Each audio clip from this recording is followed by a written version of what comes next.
Good morning. Hello. Hello, Andrew Krepeski, and Demolroy. How you doing? Happy Friday.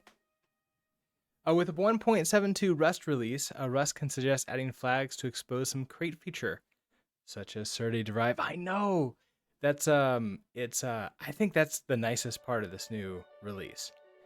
They can tell you when you're missing something, which hopefully should be rolled up into Rust Analyzer, which I think sometimes they do that, but also it doesn't give you any help whatsoever.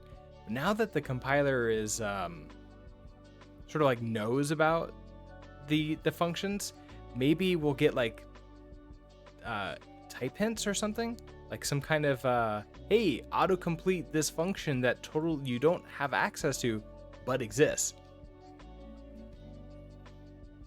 Well, and I think the other thing is like figuring out which of the flags. Like, okay, we found the flags, but which flags do we want? Sometimes they make sense, and sometimes it's like really hard to sort of understand what they mean.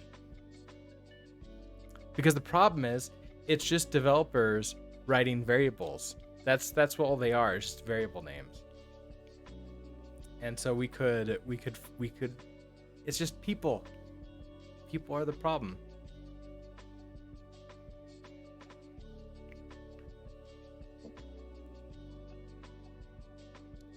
So I loaded this up this morning, and I don't know, it feeling like I think it's been the same size for the last, I don't know, day more. I feel like it's too small. I want to change the font size here in Alacrity. So let's play around with that for a few minutes.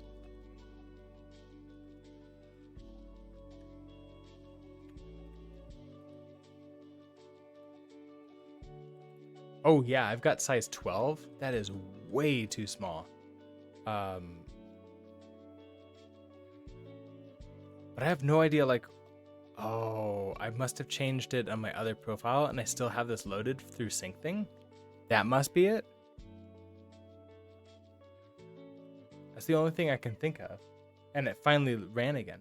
Sylvie, come on over here. No need to meow. We're changing some furniture around to rearrange things. We got some stuff, and Zilby's not super happy with change. Zilby, come over here. And on top of it, there was a ground spider in the floor near his food this morning. And he was really upset about that. Zilby, come over here. None of that stuff is scary. It's not going to attack you. Oh, what am I using for syncing? So I was trying to use it for these dot files or these config files. Like, for example, this Alacrity config files. And I was syncing seems really better to work via multiple computers on the same network. What I was trying to do was the same computer with different processes. Different profiles. And that has not been the best experience. I think what I would need to do would be set up like another computer somewhere.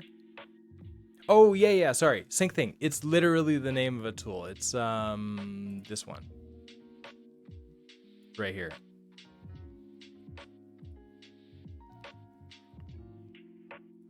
Okay, so Zilby decided he wanted to go upstairs. I haven't brought his food down here to attract him in, but maybe he didn't notice. So let's try 18 as a font.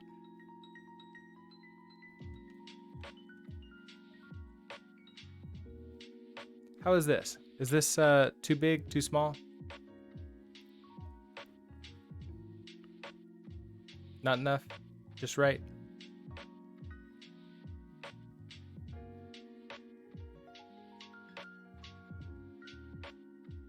At least readable on stream. We can go a little bit more. Try 24. This should definitely be readable on stream.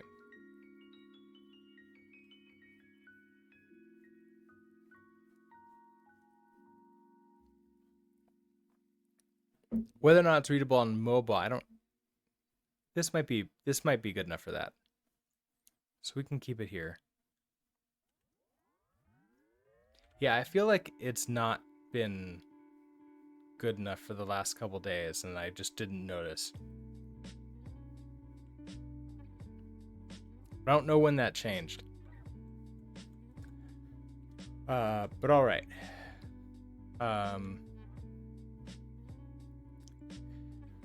Handling custom types. Okay, so we're on the Serday JSON thing. All that fun stuff. So, the book might help us here. Maybe we should start with like an example.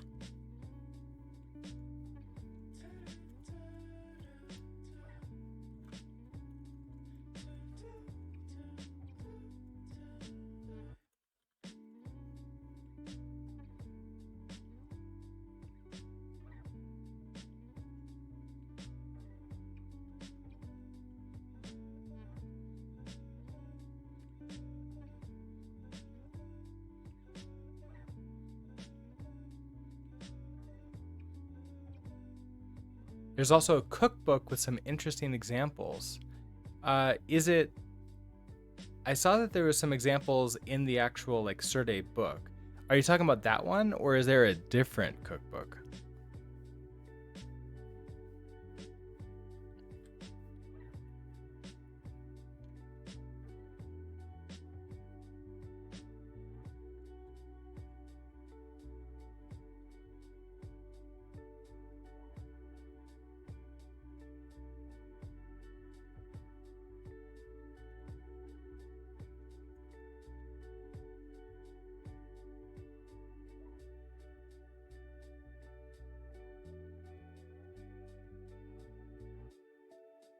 I guess, yeah, this could be like, we'll do ghost.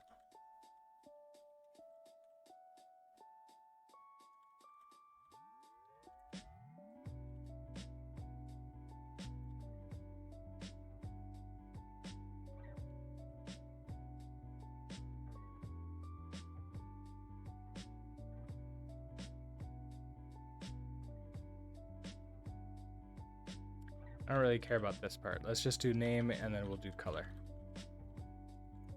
And then I want you to be like red, but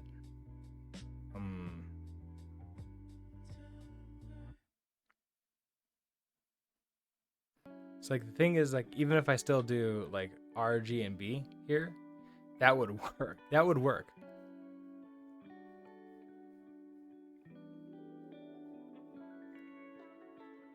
Okay, so it's two. Let's take a look at this. So it's a. Oh, it's just straight to our repo.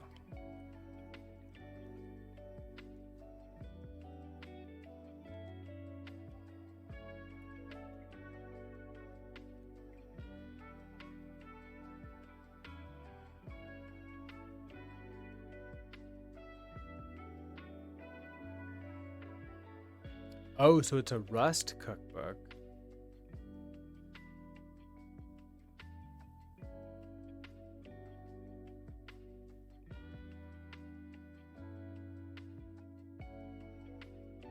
That just goes to Rust Lang. Okay, and here's the deployed version.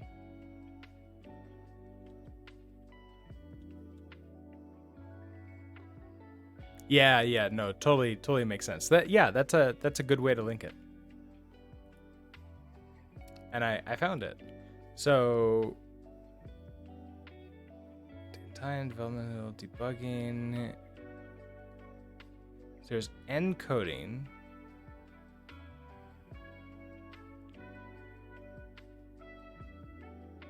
String parsing.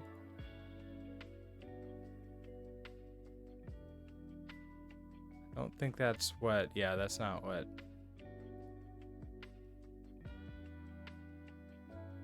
Okay, where is, sorry. Okay, so we have encoding. So maybe I want something like deserialize.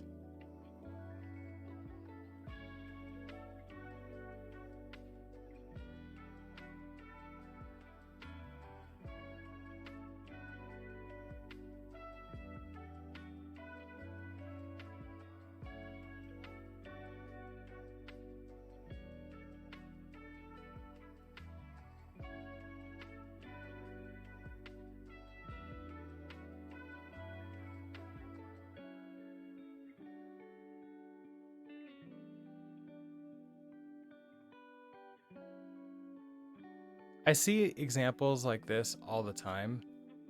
So for like for parsing data, no, for serializing data. The problem is I don't think that there's that much value in, like, I've never really had a like just static string JSON that I ever want to return. It's always from like a struct.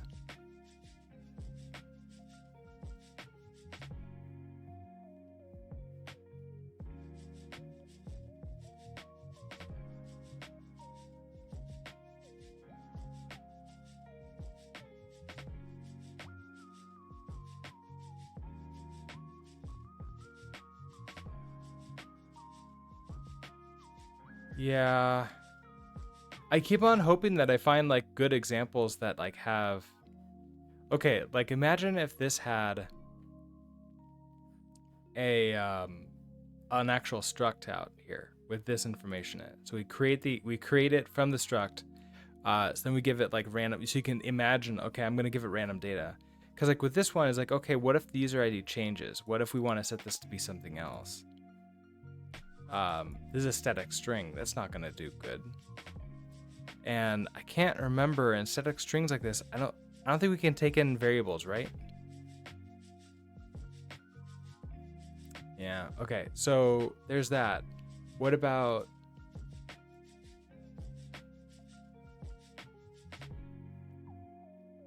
Oh, and that was serializing anyways.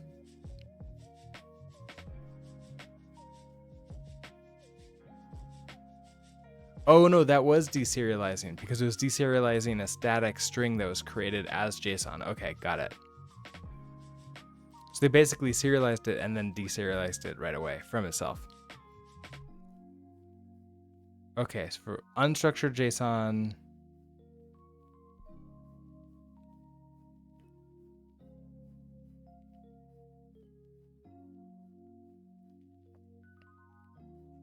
Oh, and that's it. Okay. Yeah. I think we do. I think we do have to write this ourselves. Okay, so let's say we have a JSON that looks like this. We have color, our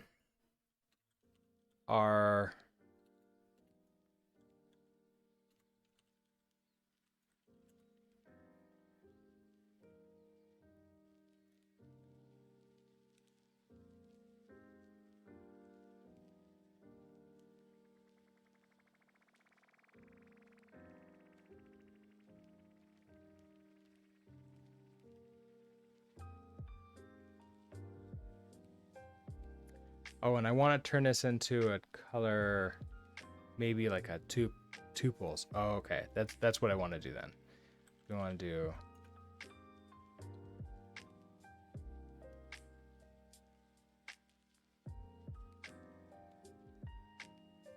Okay, so you're an object here. So we'll do something like you're pure red.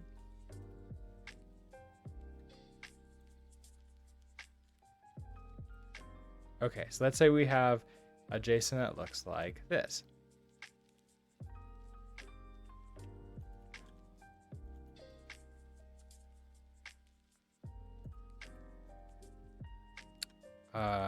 Is it deserialized? I think yeah, it is. Deserialize. Red is fast. Yeah. Well, it's the red ghost from Pac-Man is what I'm imagining here. Okay, we want to deserialize it into a Rust struct.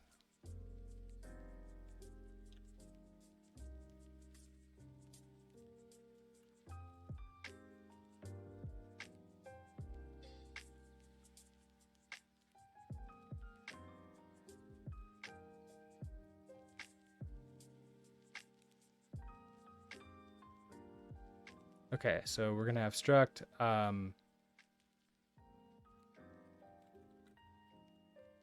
Struct game object. We'll have name is a string, and then we'll have color. And then color I want to be a tuple with U8.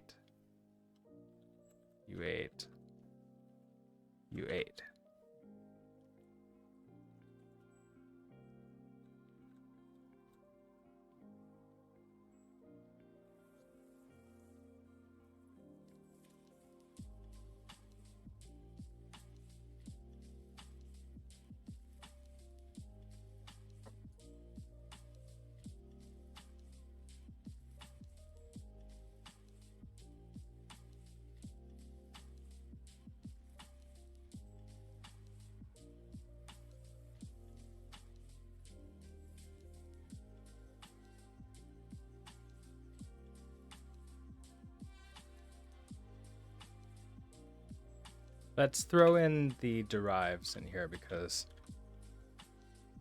that might confuse people if we'd like just mentioned it but don't actually use it.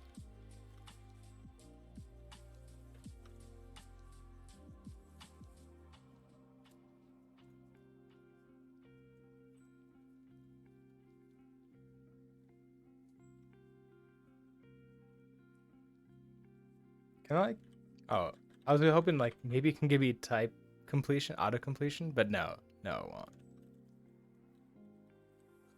I'm gonna have to run this. I probably, okay, so what I should do is run this and create some examples and then run it to make sure that it actually does what I expect it to. So let's head over here and do that.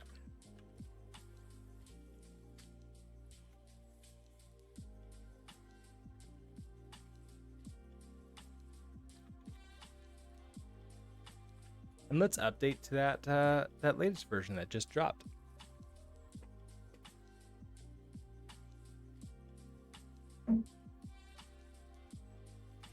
Imagine Rust Analyzer working without Cargo Project.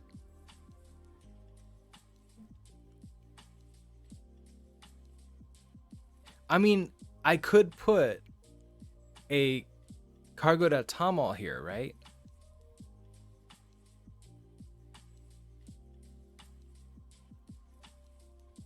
And then just say, hey, I have a markdown file. Please fix that. Please make it work.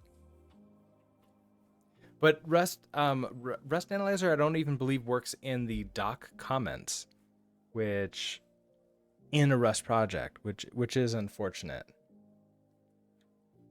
And it's one of the reasons why I don't just move all of my tests into comments, which like I have half a mind to do as soon as I get auto completion in there. All right, let's do a cargo new project. We're gonna play with let's do this. Working with JSON and Rust.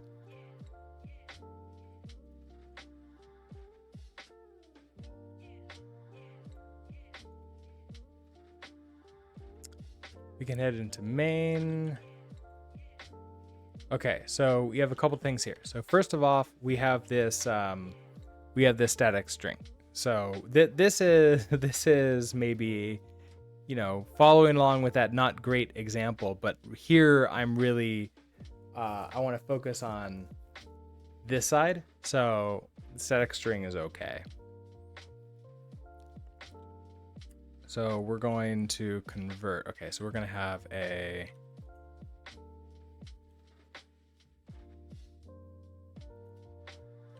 now.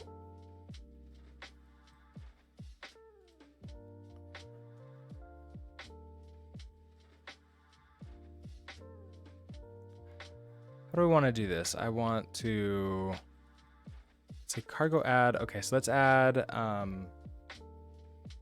Oh, hi, welcome. Oh, okay, you walked right out of sight just as. Okay, you can see his tail.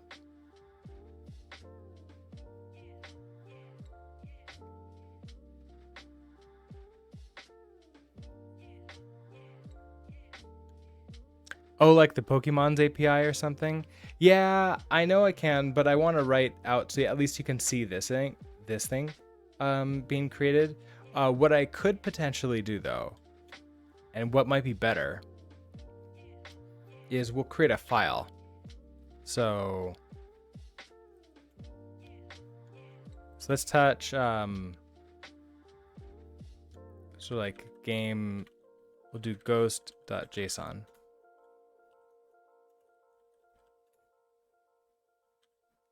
And then we can include string it. Yeah, exactly. And then we can JSON convert it.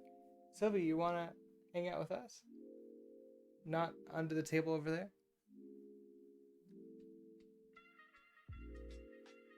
Okay, so here we go with that. We're going to get our name. This will be red. Okay, let's do red ghost. Red ghost. We have color. And you're going to be, let's actually just type it all out.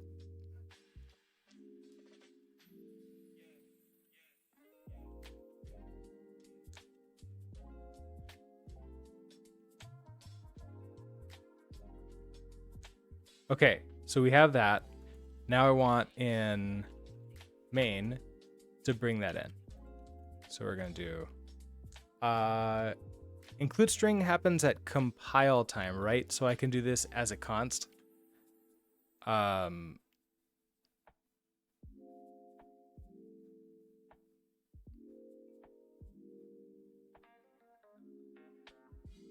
could, but maybe I'll just do it here. We'll do let ghost equals include stir. Okay. The provided path is interpreted in a platform specific way at compile time.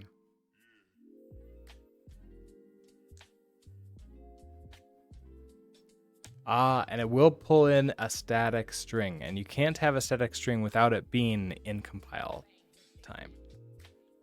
So it's relative to the current file.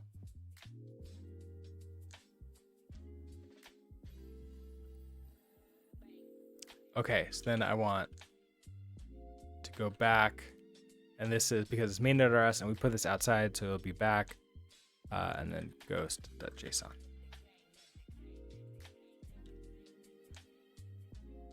Okay.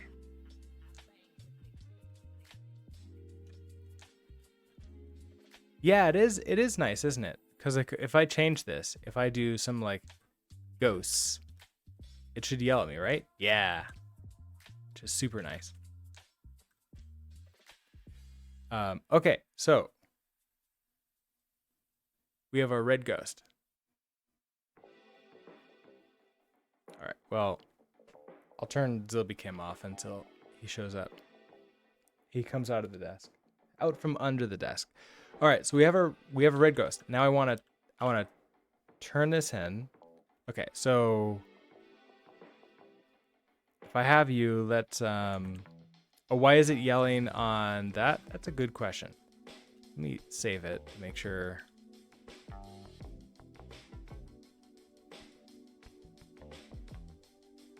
Unused variable.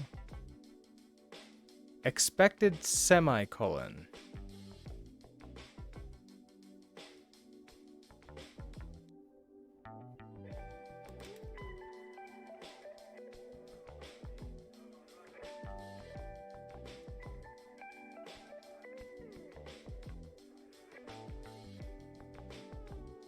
No, that worked just fine. Rust Analyzer. You need to restart. Yashard, hello. How are you doing today?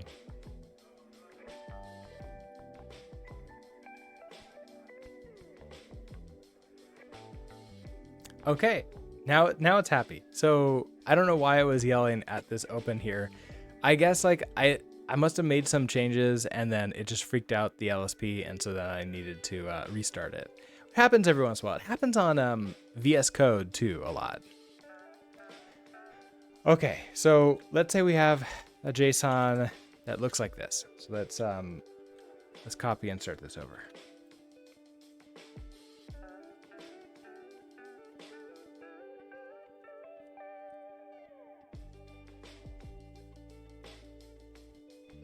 Okay, so we have our JSON, and we want to deserialize it into the following Rust struct. I'm doing pretty good, thank you.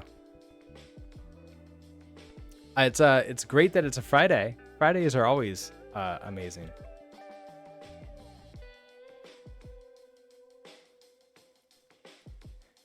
Okay, so then I want to take this. Okay, so let's go create this object now.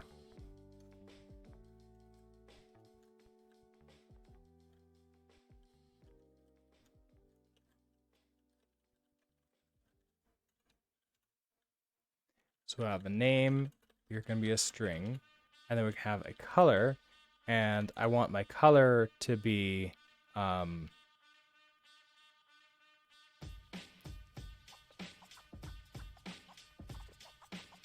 let's actually create this as a struct, right? So I'm going to have struct color, and you're going to be a U8, U8, U8. And so your type is color. Stacking, hello! Happy Friday! How are you doing today?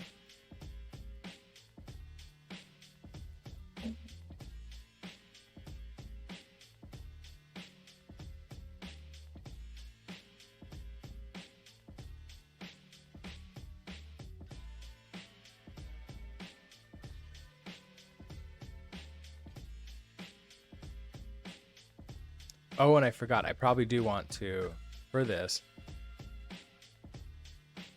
run a derive.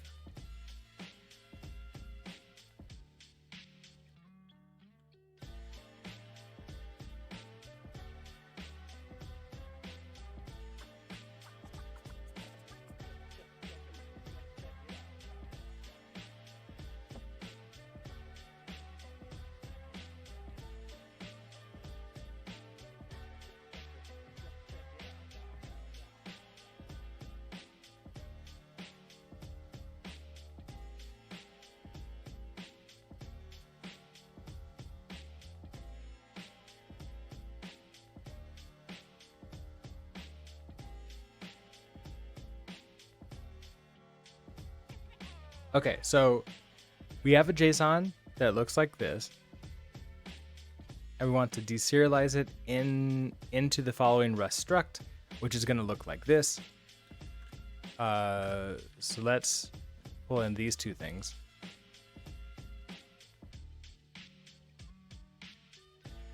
This is your first full week back, so you can't wait for it to be over. That's awesome.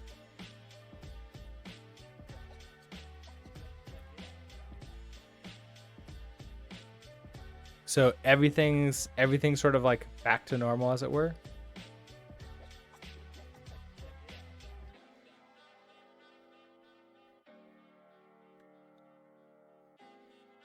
Oh, I can't copy. Oh, that's too bad. I was trying to just yank and then copy over here, but just different instances of Helix have different paste buffers, which is, I don't know why I thought this would work.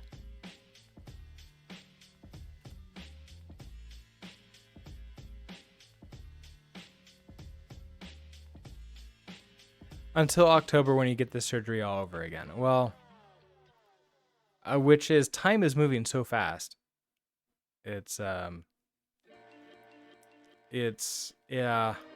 I can see that being a problem now, because now it's gonna be like, oh wow, October comes like instantaneously, and then you get to do it all over again, which is fun. Is Axum like Next.js for Rust, or more like a front end framework? I haven't used Next, and so I'm aware of it, but I don't know if I can like speak to it super intelligently of like exactly what it is or what it does. So maybe someone here can answer that specifically. I can say that it is definitely not like a front-end framework. Axum, I would compare it a lot more towards Express, which I've used quite often. So like you can load a front-end framework from Axum. You could load because you could just send index.html. You can send the JavaScript files. You can send all those things, and it's pretty bare bones. It's not going to try to do much for you. There's plenty of, in some ways, it's very similar to Express, because it's even following the sort of like the standard middleware. They use Connect, right, in Express. So you use Tower here. So any Tower middleware works with Axum, which if you've never programmed in anything in Rust side, then that's not really going to mean much. But it basically means if you find some kind of middleware out there, and it says it's for Tower, it says it's using Tower behind the scenes. It doesn't matter if it was written for Warp or something like that. It will work in Axum, which is nice. That's super nice. Next is a front-end framework where there is a backend. Okay, yeah. So basically, none of that.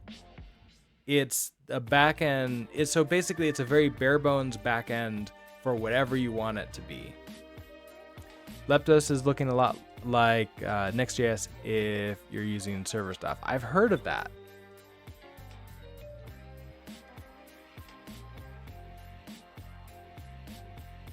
Okay, so Leptos is trying to be Next. Yeah, I've heard Leptos is doing some really fun stuff with that, which is great.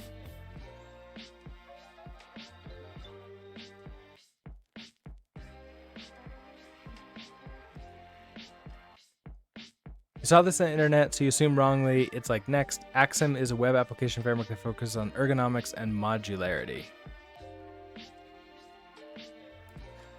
I think. Well, okay. So most servers that focus on like JSON or API type stuff would maybe build themselves as web frameworks, because they're going to be used as like a server for some kind of web application. But Axum has absolutely nothing tying it down to just web. It can be used for any type of backend as long as there's some kind of HTTP, like sending and receiving. That's going to work with, that's going to work with any type, like a mobile device. Like if you're running, Swift in iOS, if you're running Kotlin with Android, you could have some kind of native C# app on Windows. It doesn't matter. Like it's all going to, it would all use HTTP to talk with this. Could be Tori. Yeah, absolutely. Although the problem is if we use Tori as an example, that's web technology, and that confuses the matter again by saying, hey, it's just web again. So it I think it's because like so often we feel, oh, it's JSON, that means it has to be web, or it's APIs, it has to be web.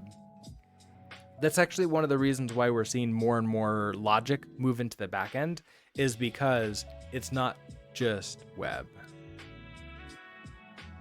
Although Tori makes it often where then everything's web.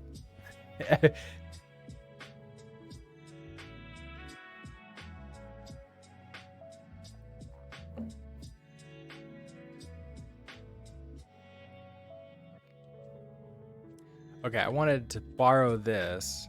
No, clipboard yank. Oh, yeah, clipboard yank that. And then pull this in here. So that way I know that those are going to work. So, okay, we have into the following Rust structs.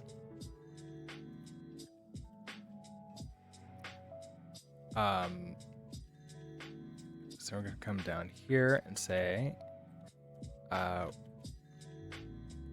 we have a problem though. The color is in a different format.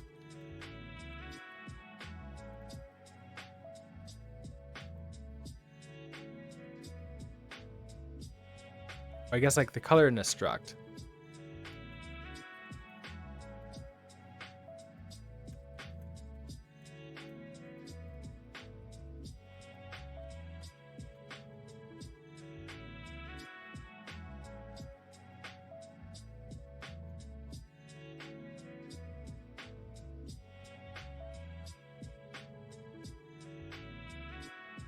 Okay, enter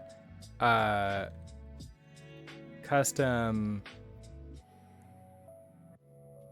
I think enter implementing serialize and deserialize in a custom way, right? So enter manually. I guess like we can solve this.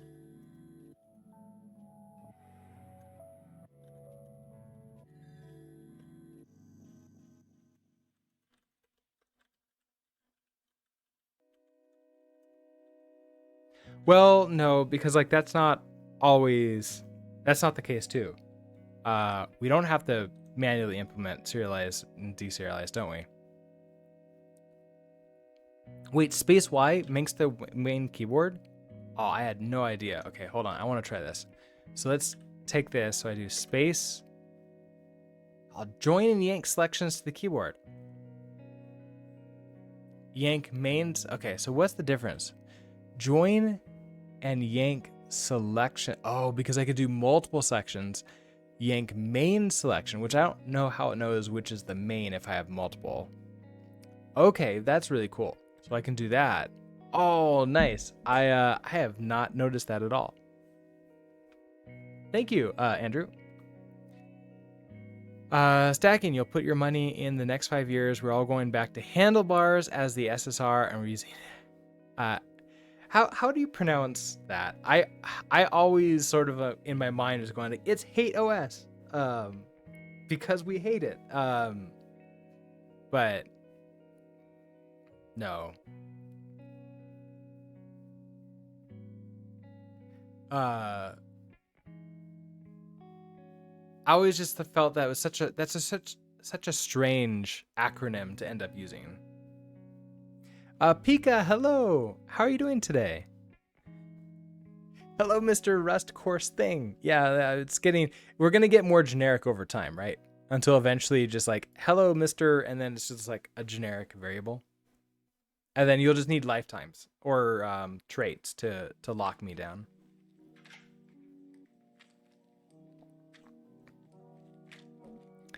The autocorrect, yeah, autocorrect and acronyms are not always the happiest of buddies.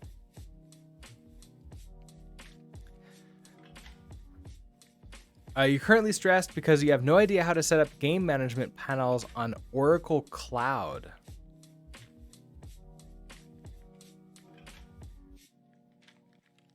And I suppose this is something you have to do and not just something you like woke up feeling, today I want to do this. I would just feel like I need to be stressed out.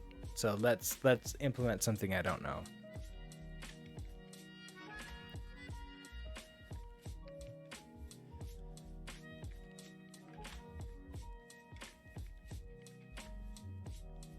It might be the latter.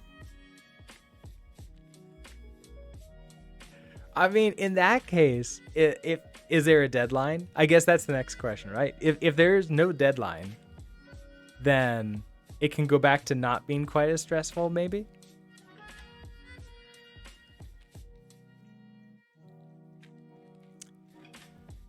Okay, so I load up a red ghost. I want to turn into this thing to turn into the color.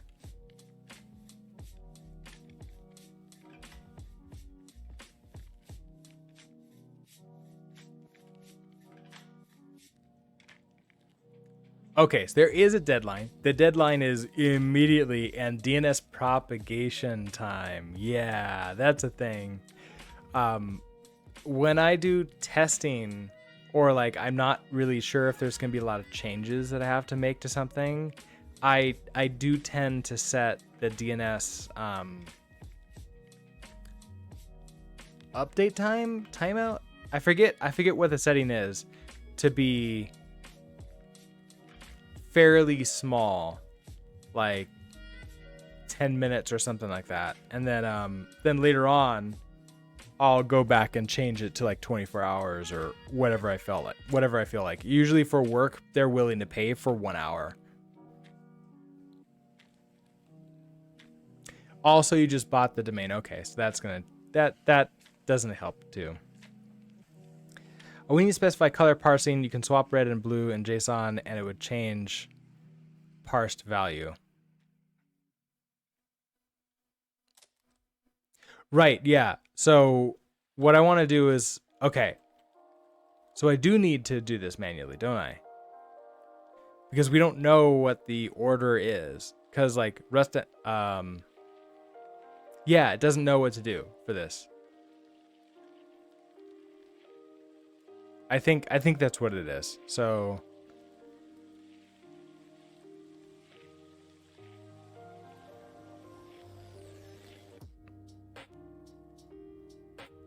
Because if we do the attributes, I don't think none of this will really work.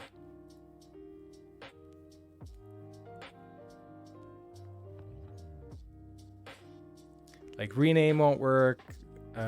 Skip. Okay. Serialize with won't work. Oh, deserialize this variant using a function that is different from its implementation of deserialize. Okay, so this might be what I want.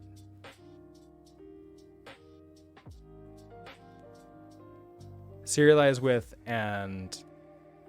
Oh, combination of serialize with and deserialize with. Starday will use module serialize as the serialize with function and module deserialize as the deserialize with function. But I still think I need to implement the serialize and deserialize specifically.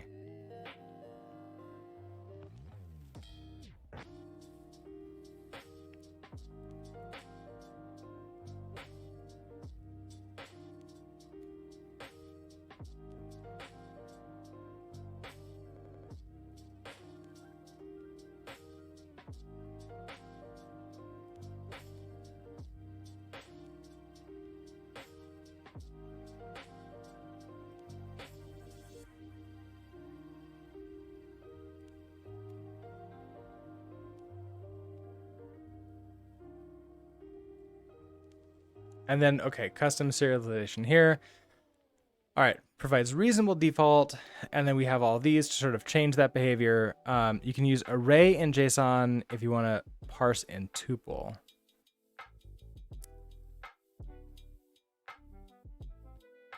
Guess this will prep you for the headache in college or uni. I mean, the biggest sort of takeaway from things like this is that nothing like really, well, I don't know if there's a difference between those. I think like there might be semantics in some people's opinions, but in the end, it's like a post high school or whatever you call, like, you know, the previous school levels thing. And it's like, you know, maybe, well, I mean, maybe public owned, maybe not public owned, maybe bigger, maybe smaller. It doesn't really matter. It's still like that before work education with adults. I mean, they're young adults, but they're still adults.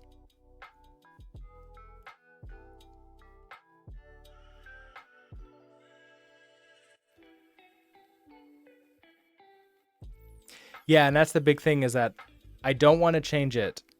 I want to force this. I want to force it so that we have to implement this in a way that makes like sense. Like you can look at it, you can see the story of like, okay, this is the reason why we have to serialize. I understand that now. Whereas like, I don't want something where, oh, hey, I can just change this. But like, how often have we worked with like a front end or back end team where we're like, hey, can you just change the data structure being sent to me? And they're like, no, that is not something we can do. You handle it.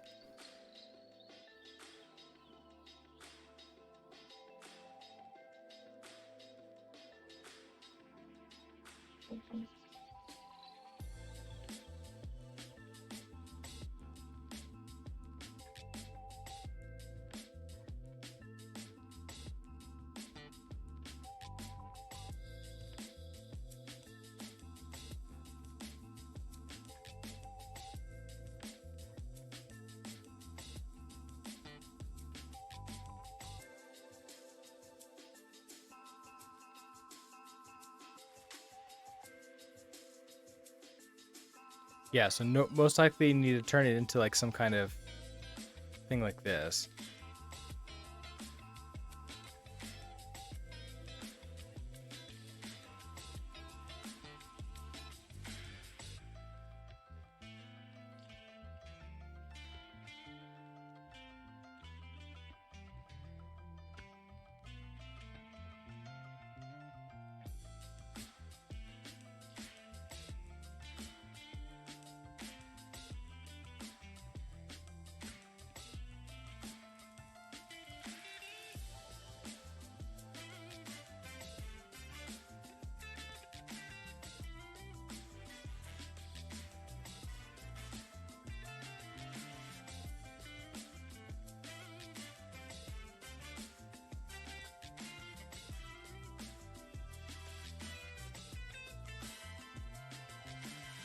Interesting. Okay, so they're serializing. So I wonder if I can do this.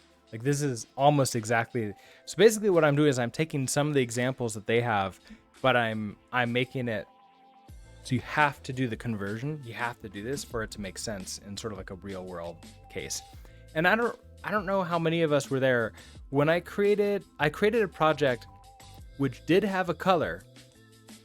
It was an external crates color, and so I couldn't really do anything with it. I was trying to deserialize and or serialize it, and it was not happy at all. It was a very much its own thing, and so we had to implement our own custom one.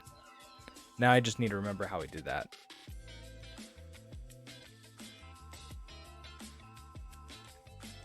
It might be something along this line. So that's implement serialize. So the serialize goes into a string from this.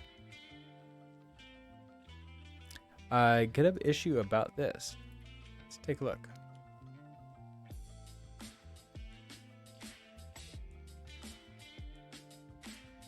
How to deserialize a tuple struct from JSON name values instead of an array by cert A.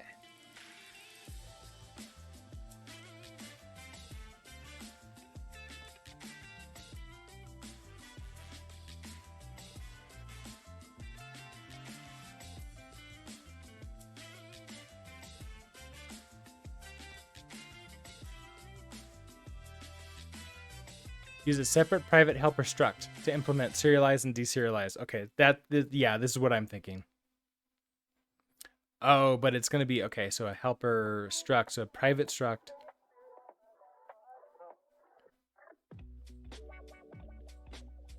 We implement serialize for this.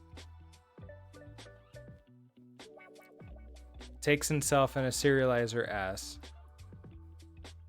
which is, so it's a generic serializer. We then create a team size helper like this. Okay.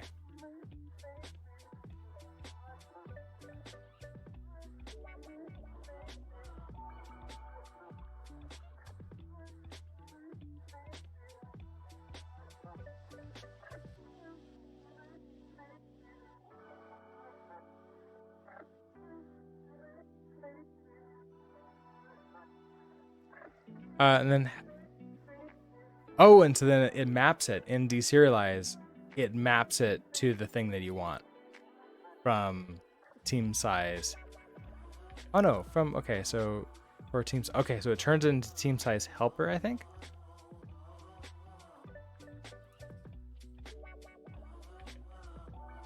Yeah, turns into that. Okay, and then, yeah, this is I think a pretty good idea.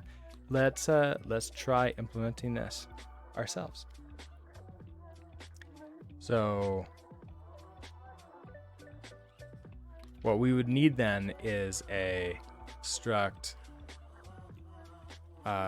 color helper. And so you would have like red U8.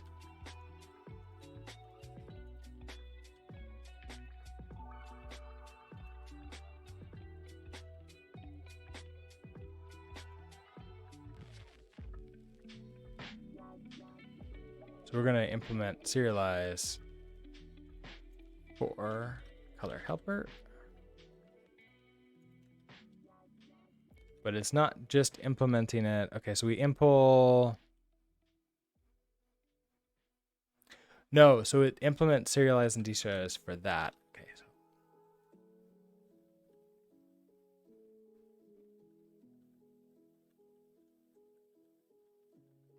it's for color.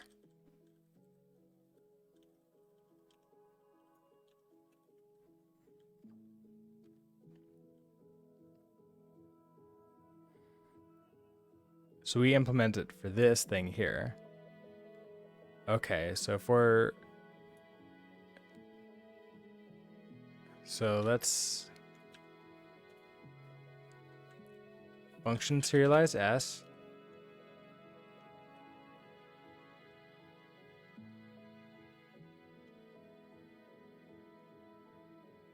where S is a serializer, and then we have our to-do. Okay, so that's okay.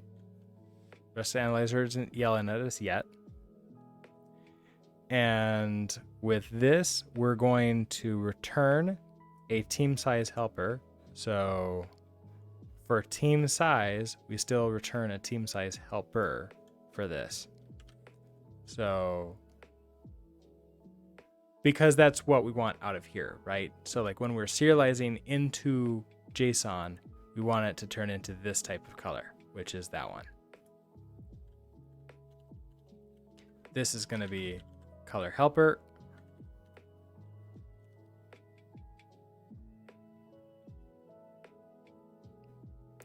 And then we'll do a dot serialize with the serializer on at the very end. Okay, that makes sense. So far easy. So we'll do red is going to be self dot 0.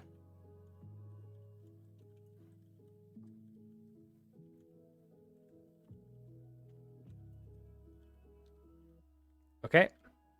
Then we'll serializer that, and we're good to go. Okay, so that's the serialize. That's pretty easy. And then we also have to implement deserialize for color too.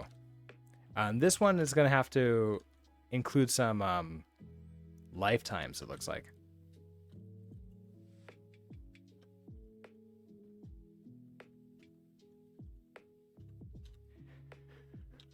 I wonder if we still need the lifetimes. How long ago was this? 2017. Do you think lifetime elision will work for it? Let's try it. Let's find out.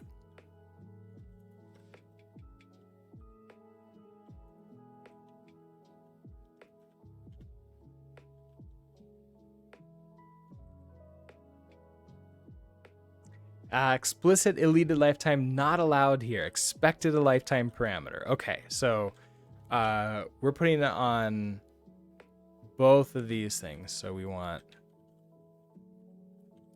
our,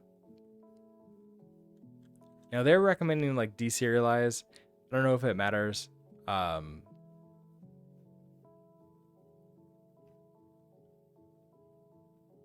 Toggle bit, hello. How you doing today? Pika, you gotta go. Well, have a great rest of your day. Toggle bit with the raid warning. Hello. How are you all doing today? Welcome. Yes, you are definitely one-upping from the raid the other day. What were we working on? I saw some sort of like back and forth in Discord before you started streaming. Still on the TUI. Oh, that shouldn't be an unhappy face, right? That's your main project. It looks like a really good project. I like it. But it is what it is. I know you have to run off and go eat, so I won't keep you too long. Thank you for the raid. Thank you for hanging out at least a minute. And have a good rest of your day, Togglebit. For everybody else, how are you doing? Welcome. Let's see. Welcome, Thay Wrapped. Welcome, Jawandi. Knocked 2-4. Ooh, I should probably update that. I am kind of sort of working on the same thing. Hold on, let me, okay, commands, custom, where's my project? It's so like small font now. Okay, Brooks is creating articles for a course on Axum. Okay, I don't know if it's allowed to run again, but here. Project. A normal dev, hello. Please give you a quick Helix tip. Like a random one, a specific one. Use space question mark to find keymaps. Yes, that's a huge one. So space question mark is the equivalent of doing like the Control Shift P in if you're in like Windows VS Code or something like that. A fun one. I think like my favorite trick is multi-line. So editing. So percent to select everything. S for searching or selecting, and then I want to find like every, I don't know, every comma, and now I've got a cursor on every comma, and I can just do shenanigans all throughout the file. So that's my favorite trick.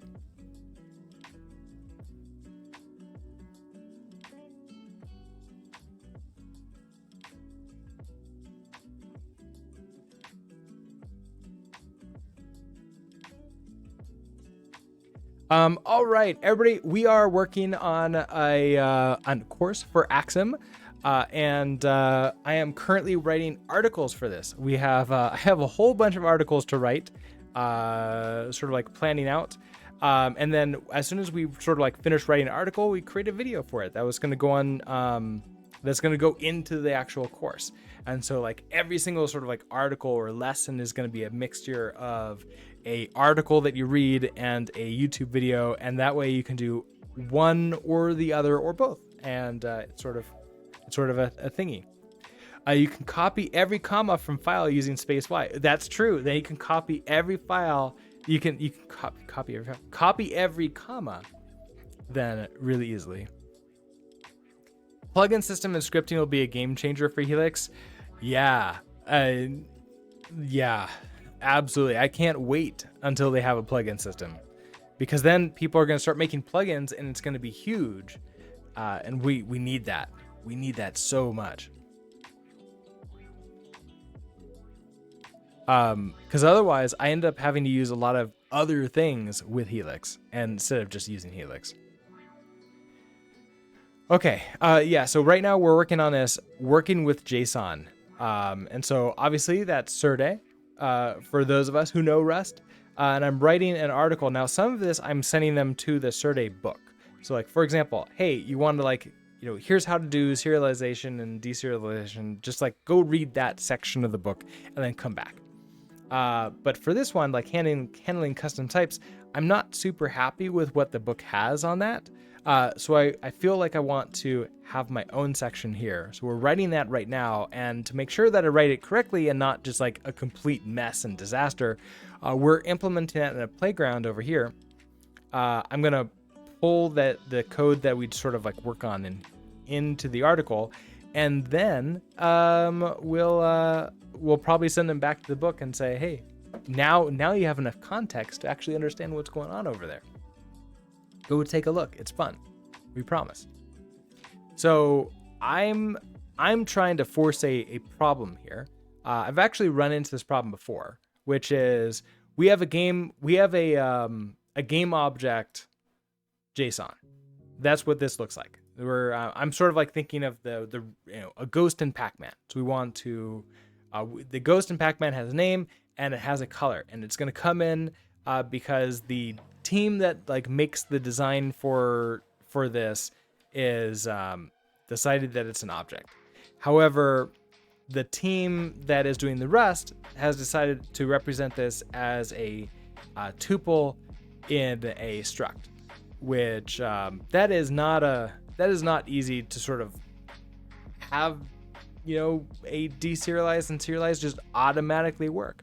So we're implementing serialize and deserialize manually over here to fix it. And so we're working on deserialize right now, and I'm using this. We're using this issue opened up in 2017 as sort of a guide for us. So this is the suggestion. Is like, okay, we're gonna do implement deserialize. We have to have, we're just starting to write the lifetimes, so we have fun lifetime shenanigans. Which I know Togglebit, he mentions that it's just like they're always shenanigans when we have lifetimes, right?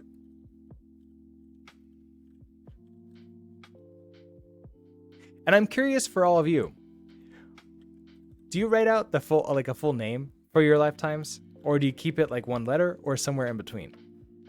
Like I feel that it's harder to read if I like make it more than 1 or 2 letters. Which is strange because usually I like full variable names, but like a lifetime feels different to me. And it hits me in the brain differently. Okay, so then we have our function deserialize. Yeah. You don't know who writes a full name for lifetimes?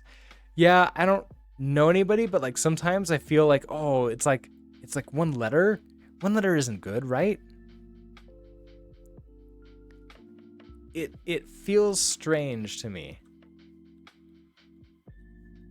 But I don't know a better way to do it. Generics are the same way for me. I sometimes write full words to sort of describe it, and then sometimes don't. And I haven't decided which way I like to go with it yet. Okay, so implement deserialize for color with that, and we're good to go there. Okay, so you are happy. Just had to save.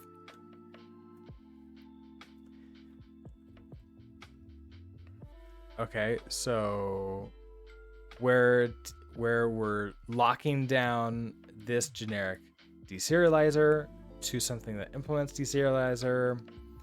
Okay, we're going to return a deserializer,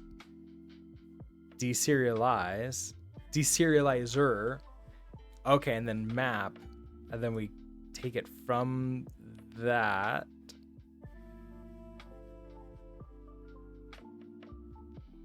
which we're destructuring out. Okay, so that's what's happening. So deserialize, okay, we're going to run the deserialize method from deserialize. Okay, so deserialize, we're going to use the deserializer.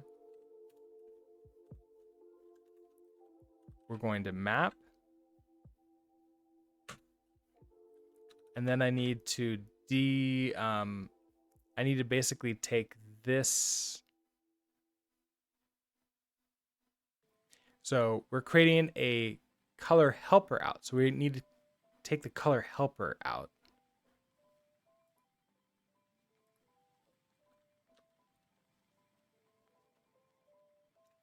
So it gives us red, green, blue out of there. And then I want to return the color, which is going to be red, green, blue. And is there anything else I need to do? No, I don't. That's just what I return. Okay, so that makes that happy.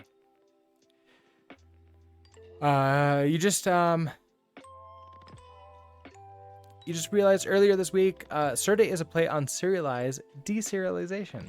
Yeah, I know. It's actually something that's like easy to miss for some reason, even though it's like right there in front of us. I think it's because it's so easy to say.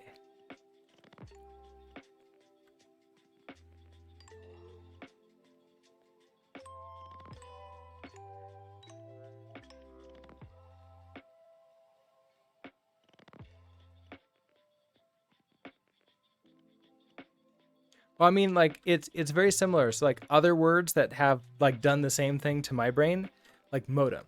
Modem is the same way, where it's like they stand for the beginnings of like, you know, modulate, demodulate, but we don't think about that.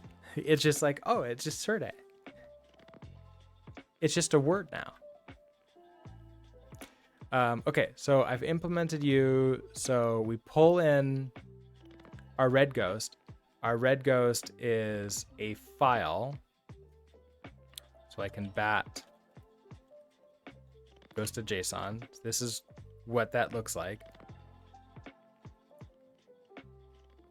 I want to deserialize that into an object. So let's let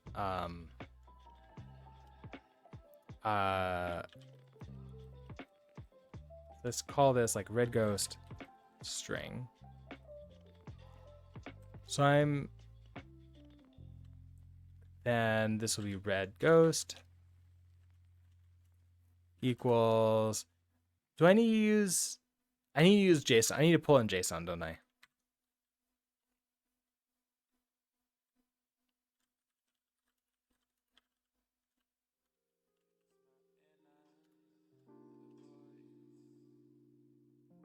Oh, like codec too. Yeah. Yeah, exactly. Also, hello, Tristan. How you doing today? Good. Well, morning for me. Good evening, afternoon, morning, wherever you are.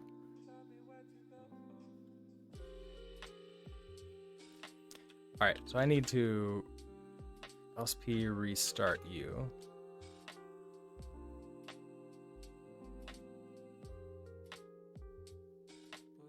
Okay, so we're gonna do a 30 JSON from stir, and then I think I have to give it the type here, right? Okay, give you the red ghost string. Unwrap you. Can I turbofish syntax you? So I want you to be a game object. Yeah, okay. Now, if I take you all and we say that you also implement debug,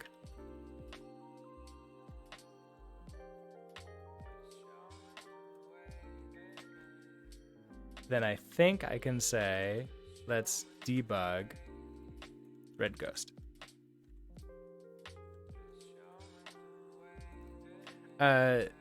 Till that codec was short for compression decompression. There was another one. It was there's some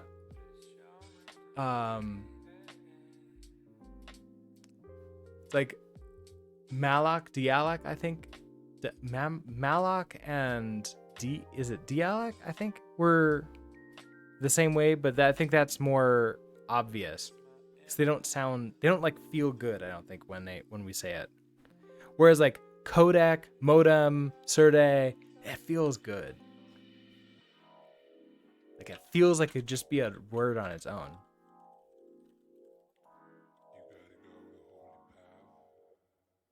All right, there we go. Okay, so we now are able to create a game object and turn it into this color. And if I change, if we change what this is, so like this is like 4, 9. It puts them in the appropriate spots. So there, I think this is a really good example. We can throw this up on try changing the order of colors. Oh yeah, that's a really good idea. No, I can't go up with that. I need to throw you down here. We'll do that. So we'll put red at the end. And it's exactly the same. Which makes sense. So let's walk through the code really quickly.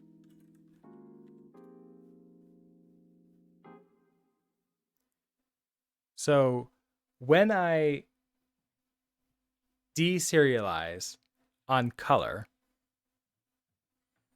I think this is the one that like feels like it's the most magic. When I run deserialize on color, I'm basically saying, okay, I'm going to be taking in this color helper. So like this is the type that's coming in. So go ahead and like deserialize this and help me out. So I'm going to have an object that has a red, a green, and a blue keys on it, which is great. but I want to return color instead of color helper, which is then this red, green, blue. So I could probably do this in multiple steps out to say, okay, like, you know, extract out and give me color helper, and then now let's turn this into something else. But this is a really nifty way of doing it all in one step. And then turning it into a string is fairly, we should test that too. Okay, so this is red ghost, so I verify that. Let's stringify it. I think I can just debug straight. That's gonna probably do started JSON toString.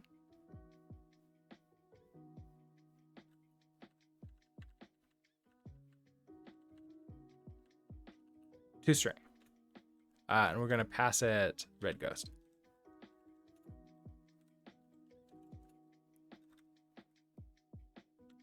Expected a reference to unknown found game object.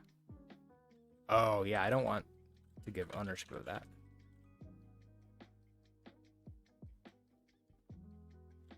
Which you probably gave ownership of it here. Yeah, I moved it. Okay, and then you have a result. I don't care about your result. If you crash, you crash. All right, so then let's run you. And here's what that ends up looking like in JSON format. So exactly what we were expecting it to happen, and it's good. I really like this. I really like this pattern. This is really cool.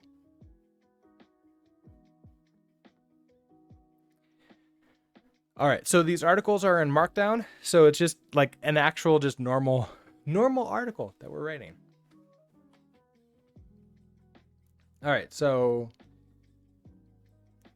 say we have this okay, so we start with this. Say we have a JSON that looks like, and we have our ghost. And we want to deserialize it into the following Rust structs. Okay, so we have useRday, we have our game object.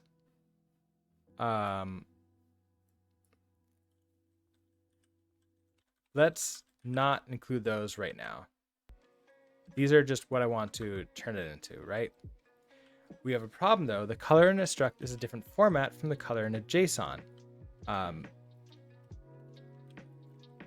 There isn't a way to tell Sorry, how to put the object, like I guess like what order. Put the colors into the tuple. What happens if the red is last?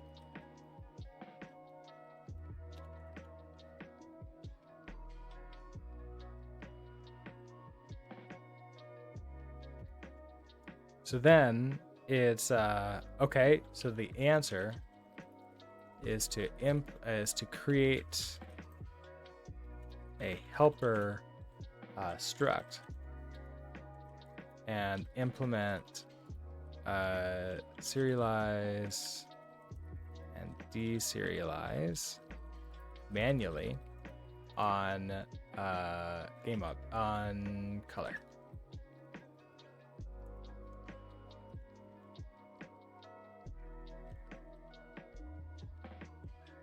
I don't know why this doesn't change this color. This variable's color. Everything else it like sort of figures out, but I'm using backticks. It should. Huh? You would think that it would like know to like make that look slightly different. Okay, so do I want to walk through with what this looks like first? Maybe. Because it is fairly complex, and I don't want to like overwhelm anybody by saying, okay, here, implement this fun thing. This is great.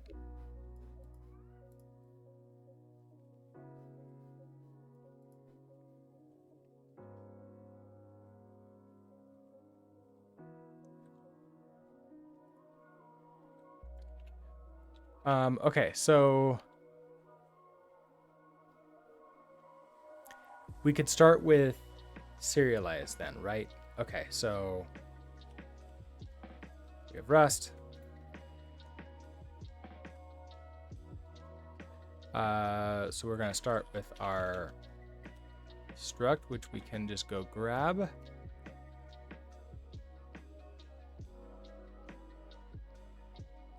Oh, and that implements serialize and deserialize. There we go. Okay.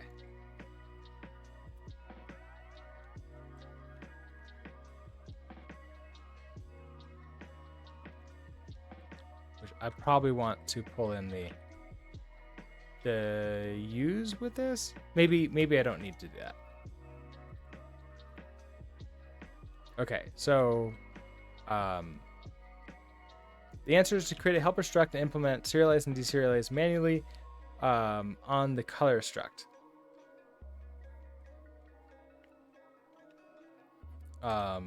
Let's like walk through this now.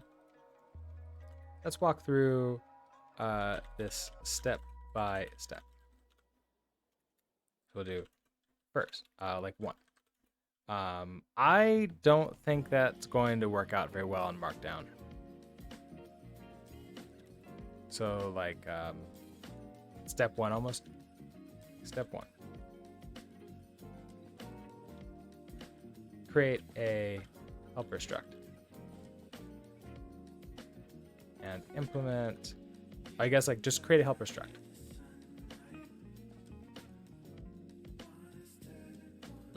We manually, I guess like we use the derive. We can use the derives. We can use the derive macros with this struct, since this matches what like what we're getting in the JSON string, in the stringify JSON.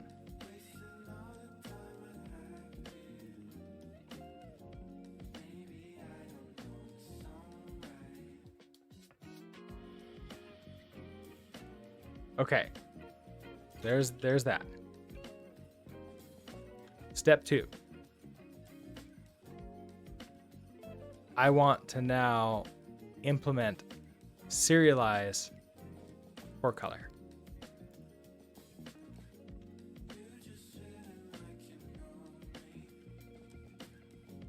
I wonder if I want to make this like bold.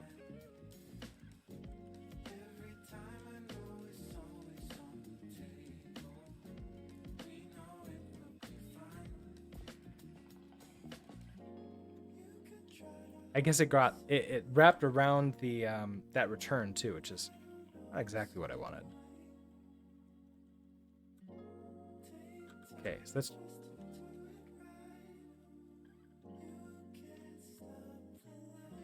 Okay, so step 2, this is now going to be manually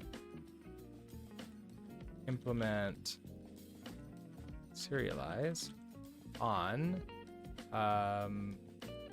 game color.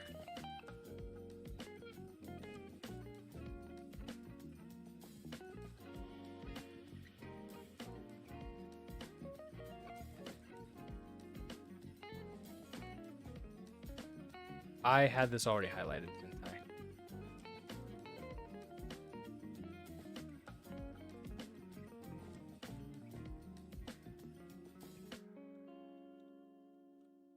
Okay, so here we go. We implement serialize in color. So we have our function serialize. It takes in a generic S. And our serializer, which is that generic S. So it is a serializer, and we're locking it down to serialize. This is like what you get if you like just tell your editor to auto complete this. And the only thing we need to do is create this ourselves here. Maybe should provide example of JSON, what can be parsed using color struct itself. 000. What do you mean? Provide an example of JSON, what can be parsed using color struct. You mean like just parse straight into like using an array. I don't know how helpful that is. It's like up near the top, I am saying like, okay, for like simple things, we're, go here first, right? So like,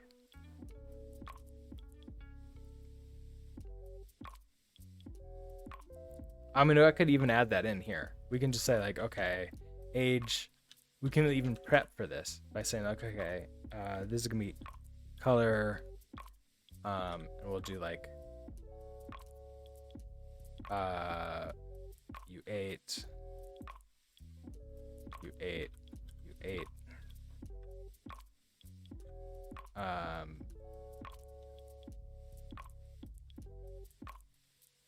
color with a person doesn't seem right. I was just thinking about that. Let's do game. Let's do game. Stop. Change game object. So name. We'll do that instead. Okay, so game object. Let red ghost equals a game object. So we have name. The name of the ghost is, I guess, we'll do red ghost, or just call it red. Color is gonna be like 255 0 0. After serializing this to JSON, okay, so we have name is red, and you are gonna be color of 255 0 0. So I mean, not really all that surprising. So okay, I think that's good. And so then basically I say, okay, we're going to use Serde, go to this specific page in Serde and read on how to use derive. And so then that gets you going with like using the derives. But then like, okay, how do we handle custom types is next.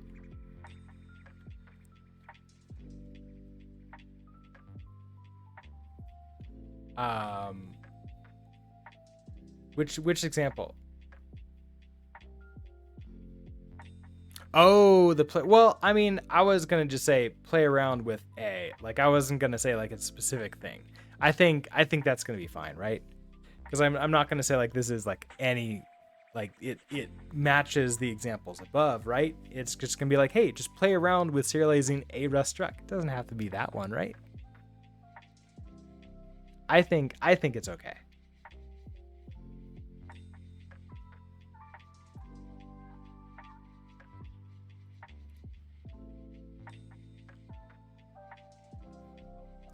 Okay, manually implement serialize on a color. So I wonder if like, okay, so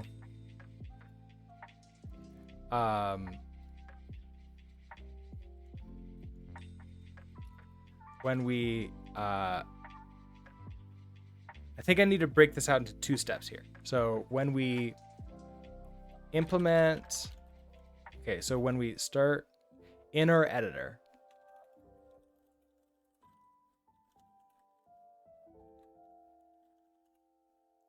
okay, so in our editor, let's write the like sort of impl, like the basic impl, impl signature. What would we call this? Just this line here. Impl declaration. So let's write the impl declaration and allow the Rust Analyzer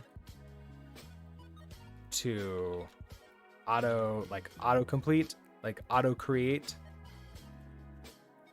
the implementation details for us. Okay, so let's write the input declaration, and then that would be essentially this thing.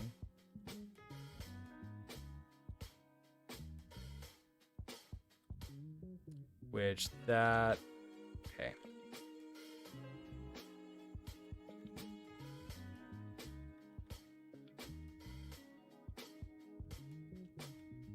Okay, and allow Rust Analyzer to auto-create the implementation details for us. So that leaves, then you go away and you become, I think you are a to-do.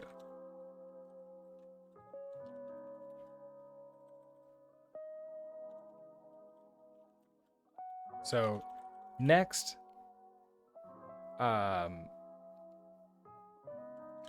we fill out the, or like we replace the to-do.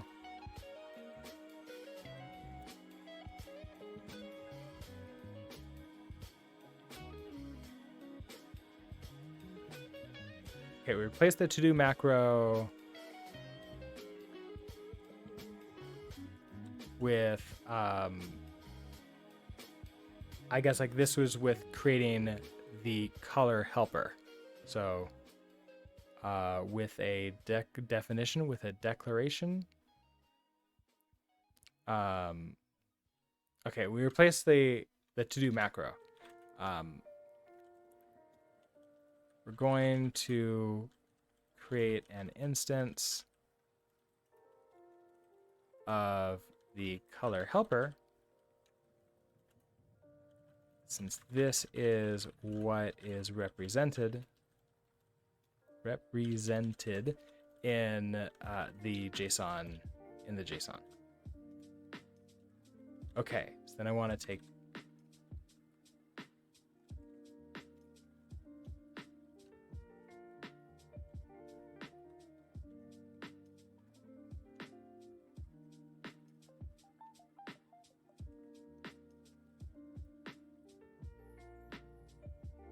Okay, now we have this exact same thing again, but now we show that color helper has been created here, and we're pulling, red, green, and blue from the tuple.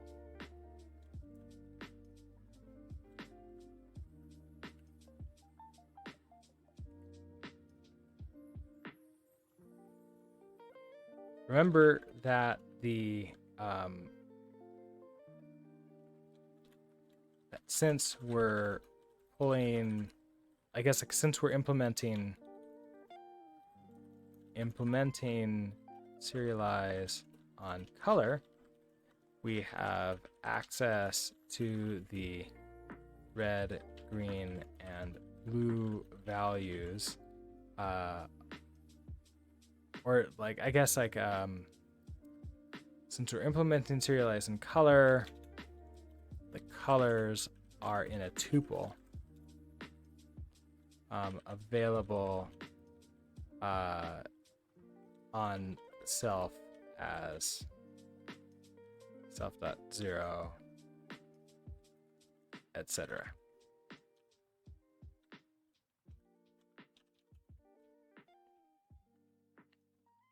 Okay, so then we now return a color helper.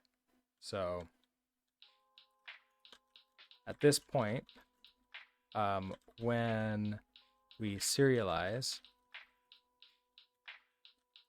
a game object, the color will be created as a color helper, and then immediately I guess like okay, so at this point when we serialize a game object, the color will be so the color will be converted, not really converted, because we're creating a new color helper, and we're not taking ownership of color either, so it's not converting this at all.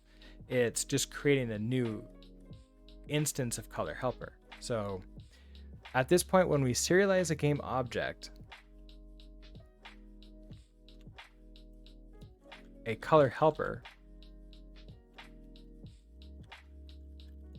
instance is created very briefly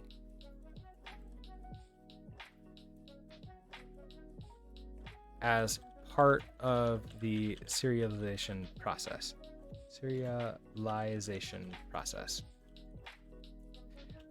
Then we run the serialize method on it,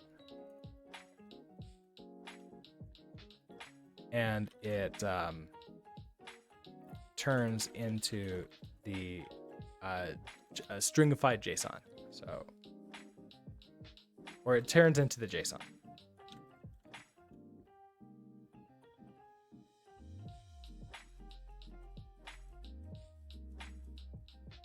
Okay. I feel like there's a better way of putting that, but I'm not sure right this second. It's the problem of like doing this early in the morning is like my brain is like, okay, I think I'm awake.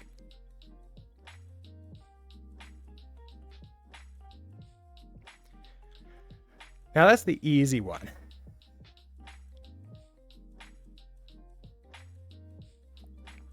The next one is going to be a little bit more interesting. Okay, so this is going to be step 3. Step 3 is going to be manually implement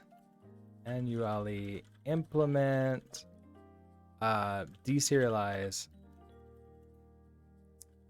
for color.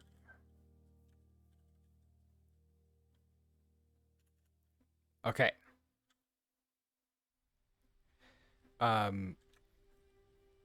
Next or I guess like now, it's not really a next.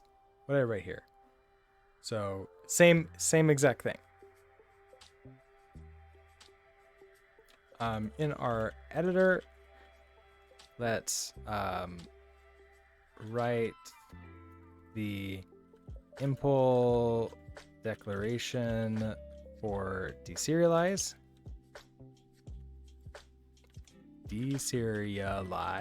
for color, and let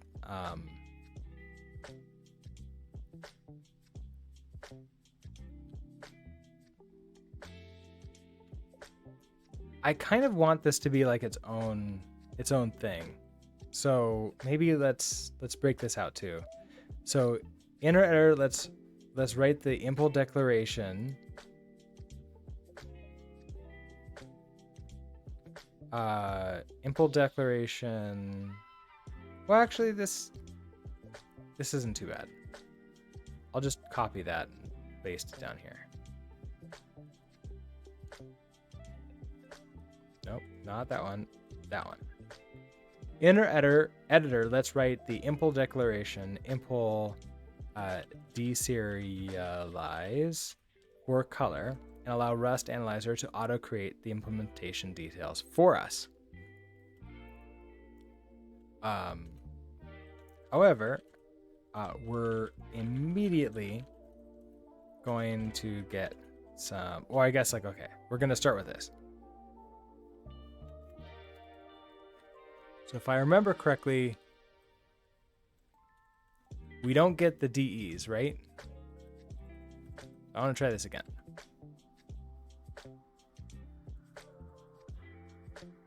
We'll just delete that. Do this again. So impl deserialize for color.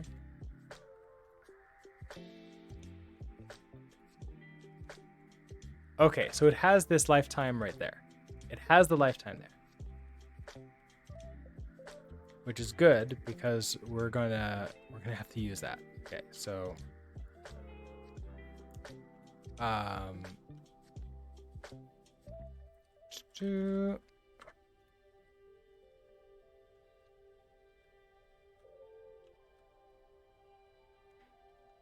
okay, so we implement deserialize for color. We have this deserialize method.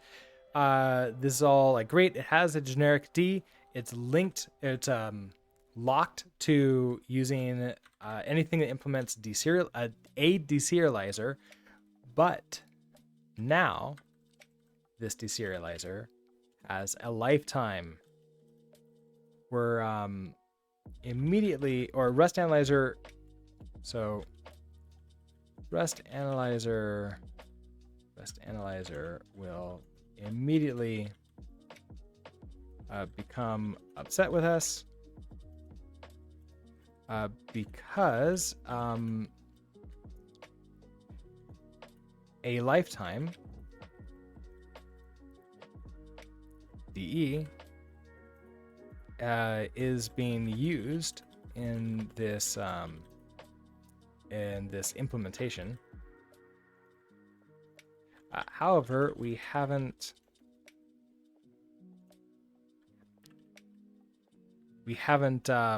declared it, initialized it. It's initialized, right? It's not declared. I think it's initialized. Initialized any lifetimes yet. Let's add those. Let's add that initialize. Let's add that. Let's add the lifetime to the impl that Rust Analyzer is happy. Okay, so now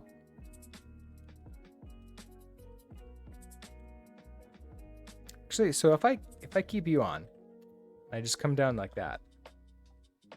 Oh, that's 3. Okay, so that's what I should probably be doing. Okay, so back to you. Next, we're going to put in DE.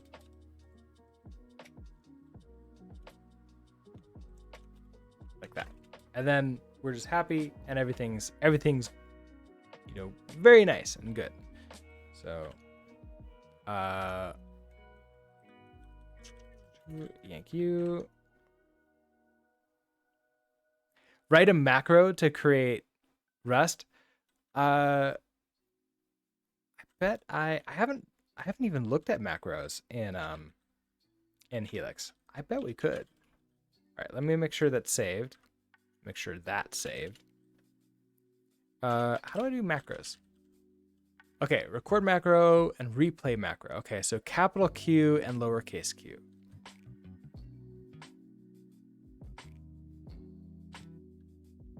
Okay, so I'm curious. If I do lowercase capital Q, not be in insert mode. Capital Q. Okay, so I want to do insert mode. Bam, bam, bam, Rust. Bam, bam, bam. Open that up.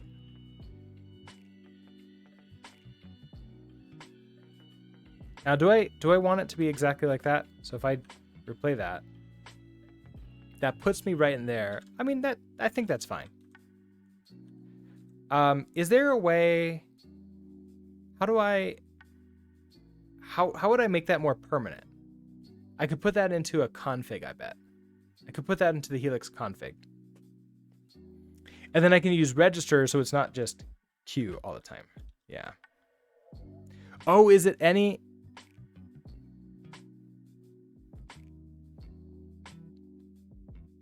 Is it any of the registers that I can use? I'm curious. I barely used macros when I was doing Vim stuff. So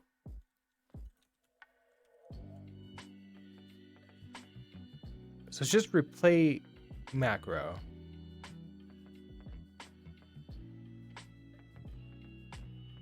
But it doesn't say anything here.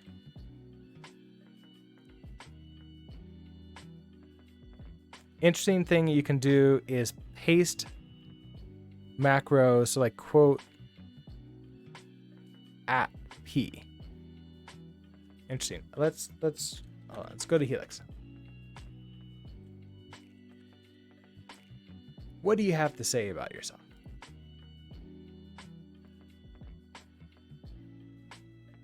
Oh, right. This is it. There is no scrolling. Macro.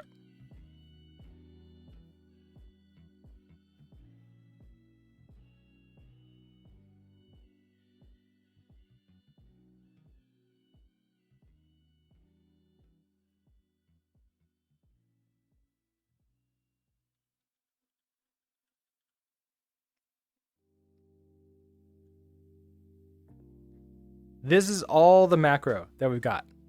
So start, stop, record, macro according to the selected register. Oh, I select the register here.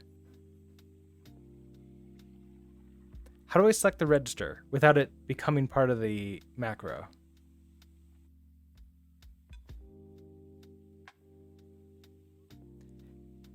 Then you can get the macro back just by copying in the register. I guess like, oh, I do it before the queue. Okay. I do it before the queue. Do I need the double quotes for that? I probably do, right? So if I wanted to do something like, let's delete you. Let's try this again. So if I want, we do, oh, double quotes open registers. That's what's going on here. Okay, well, that's pretty cool. Oh, and I now see that. Okay, so if I open up register tilde q, recording to register tilde. All right, so then I will do the same exact thing again. So that Rust, that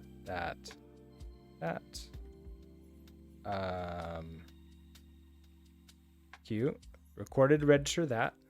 So I probably want to do one for the next line, didn't I? That won't work. So it's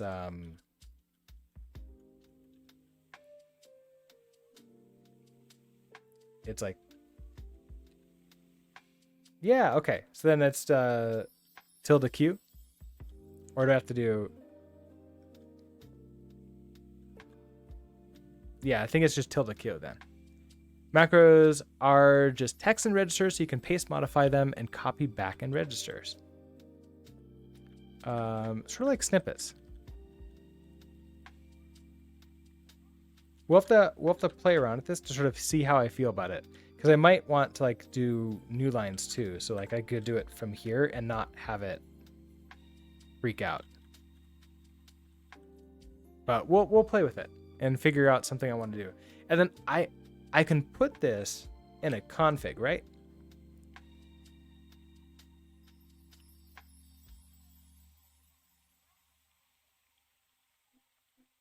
Maybe. So is there like a macro that I could put in here, or do they not have that yet? They don't even have because they don't have macros that you can do in this file. Otherwise, we'd have seen it. So they probably don't have anything like that in here yet.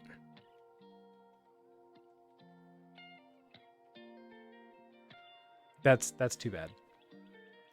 So I might have to do that every time that I launch Helix, or every time they start needing it.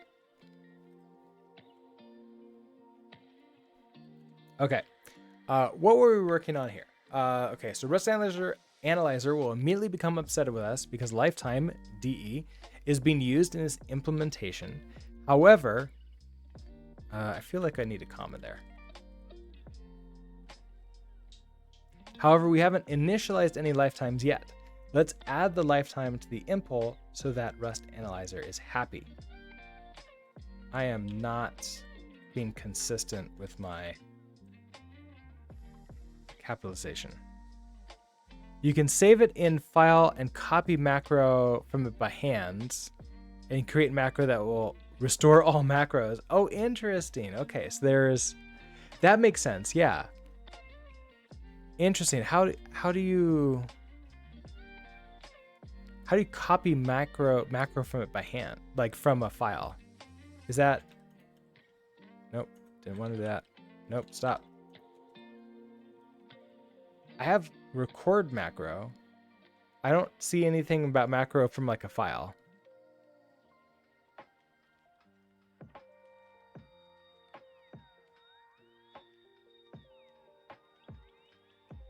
Raimu, hello. Would declared be a better term than initialized here? Maybe. We haven't, yeah, we haven't declared any. Yeah, let's do that. We haven't declared any lifetimes yet. Let's add the lifetime to the impulse that the rest, so that Rust Analyzer is happy. So here we add that to there, and now everything is good and happy.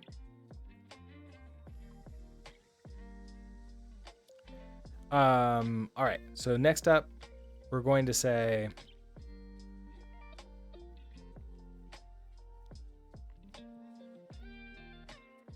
then I fill out the to-do part. Registers for clipboard and macros are the same.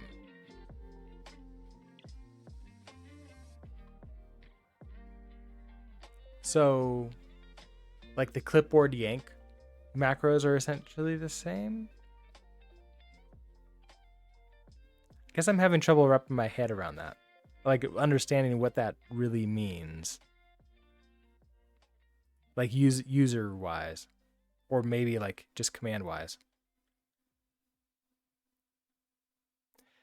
Okay, so then now we can replace the to do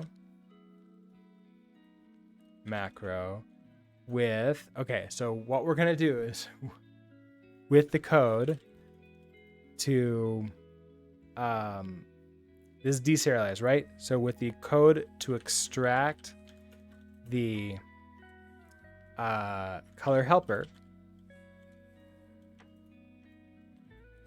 from the JSON string, from the stringify JSON, and convert it into a color.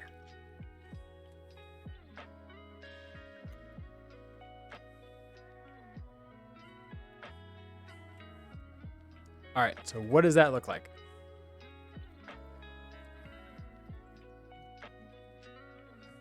That looks like us saying, I want a, it's like we do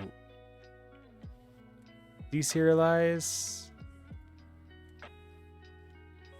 deserializer. We map. We're gonna do a color helper.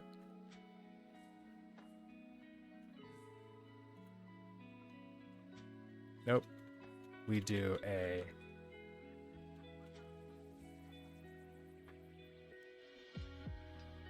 color helper like that.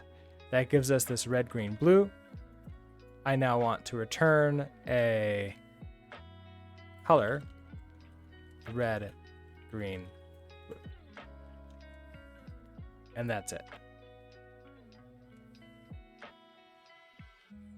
And if I run this, it works. It works as we expect it to. So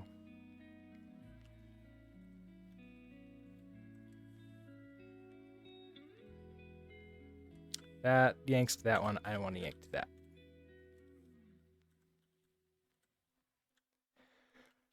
Okay. So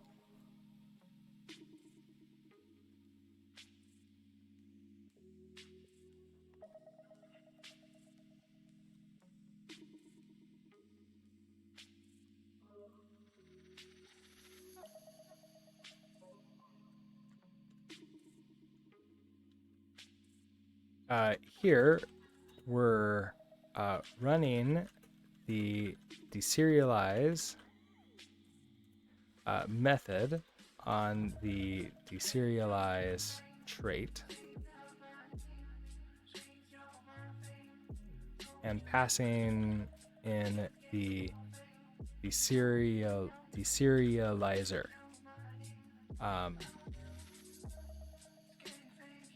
We don't need to worry about any of this since it's all like the stuff passed to us. Since it's all like, handed to us. What we need to worry about is the map. Map where we are essentially like creating we're creating the end struct, like the struct that we want this to turn into.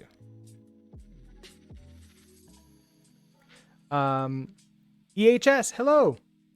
Vim macro is just a sequence of keystrokes, and registers hold a sequence of keystrokes, so you can try to execute whatever is there as if you typed it. Right, so like I remember that from like, I've done macros on my keyboards before, and so that's where I'm sort of like thinking about it, is like just replaying keyboard strokes, and that's it, right? I guess like the thing for me is like loading them from a file feels different than like, okay, they're already registered in. Like that almost feels like it's a little bit of code to tell it, okay, this is what it's going to be. Or maybe I just want like, how do I load it from a file? Because like I can't see that. Like in my head, I can't see that. With Vim or like NeoVim, a lot of these things are, okay, here's what it's going to be. Like you declare the macro or you declare something like that, and it feels more codey. Just open file and copy and register. So hold on, let's try this. Save first. We're in a playground, so this is fine. This is fine to throw in here. So actually, you know what? Let's do it over here. Oh, hi. Welcome. Are you here to join me?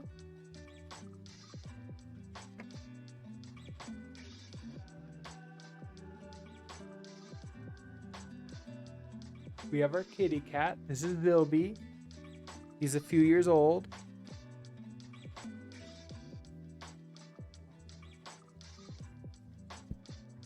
He doesn't want to be on stream. You can see his tail. Okay, so if I put this into, I don't know where exactly I want to put this.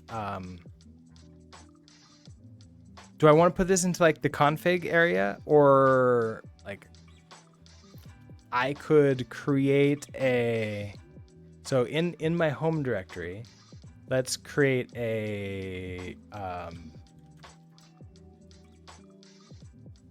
Helix register, like Helix registers maybe, or I'll just create a folder named Helix maybe. I don't know. Maybe I should have called that .helix. And then we'll touch sort of like macros. All right, so for this one, I would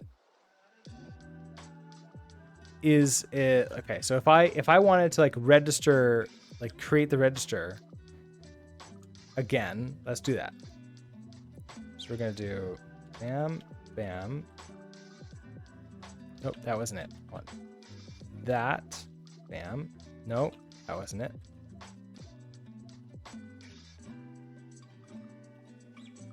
There you go. Insert 3 things. Nope. Okay. Already messed that one up. Okay. Register.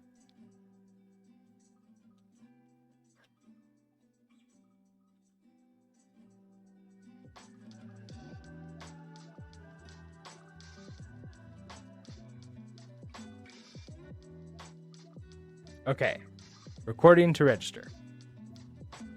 Now, I have that in here.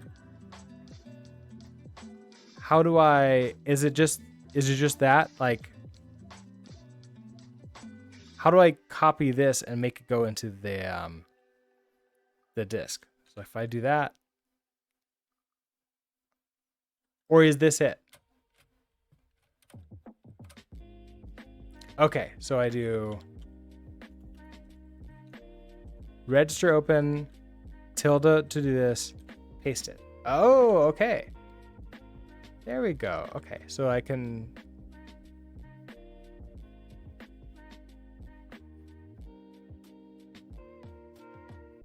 What's the XXXD?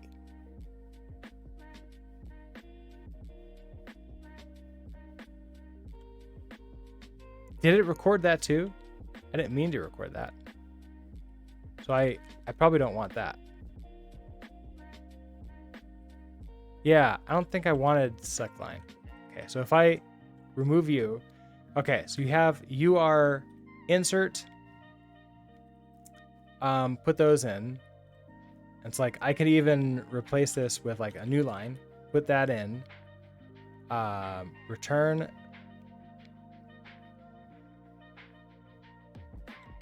backspace, backspace.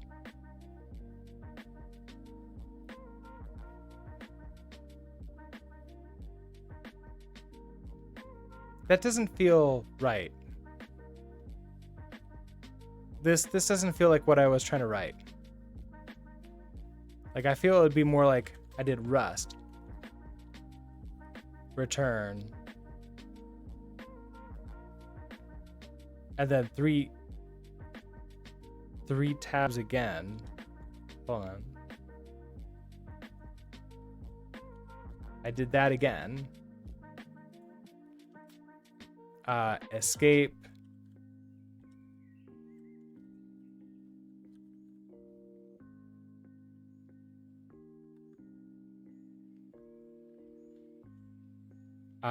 Okay, so I did escape. I want to do a shift O. So this would probably be shift O. And then escape.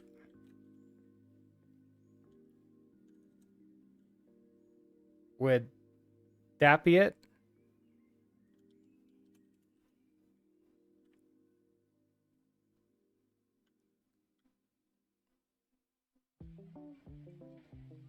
Now, okay, you don't think it's shift. Hold on, we can get this going pretty quickly. So if I record a new register,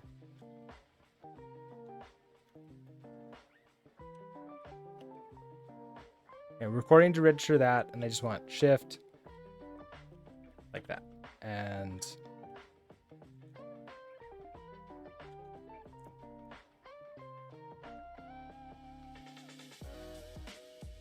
it's not overwriting this register, is it?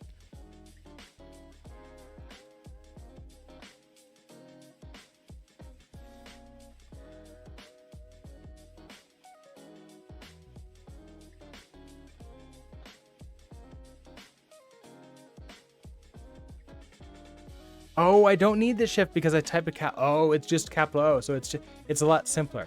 So I don't have to do that. Okay, so I just do that. All right. Now, how do I load this from a file? So let's say this is save. We come here. I cd into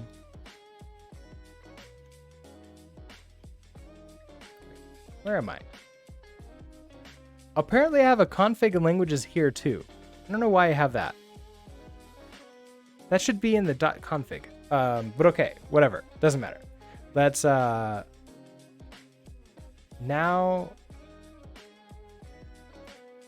I don't have the macros loaded in here. So if I look at my registers, that's what I've got. That's not what I want.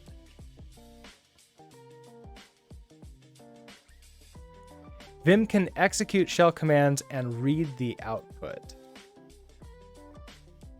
So in Helix, I can execute a command. So I can do run shell command. But what do I want to do, like to put it into a register And you can read that into a register. I guess what's the command to do that? Like I assume it would be something like, okay, like cat it. So cat to helix macros, and to like then, you know, write that into a register of some kind, or pipe that into a register.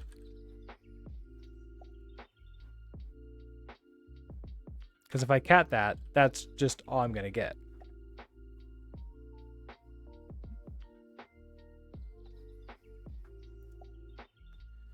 Okay, so we want bang cat. So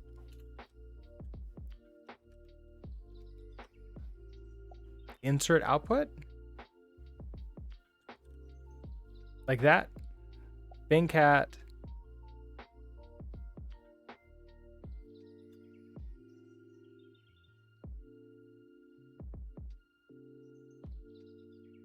So return before quote register.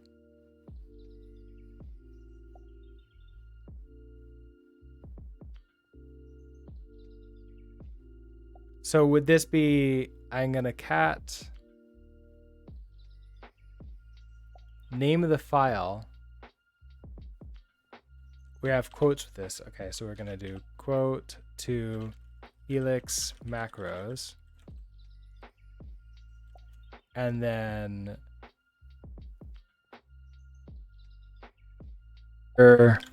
register D.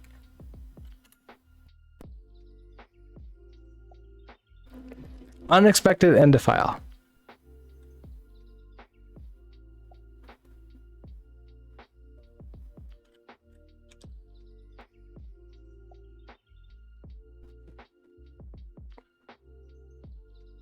I mean, I need more specific, because I'm like, I don't know. I'm very confused.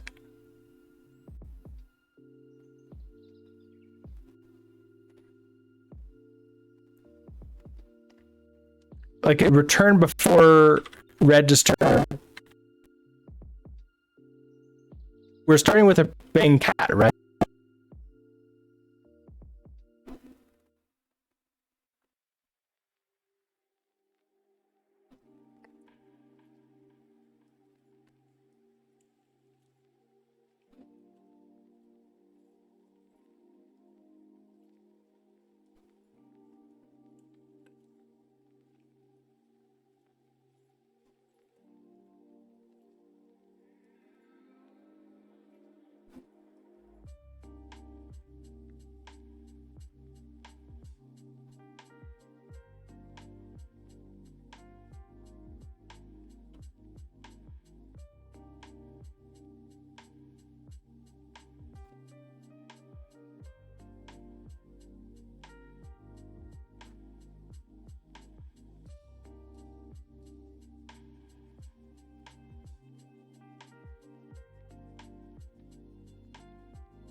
I feel like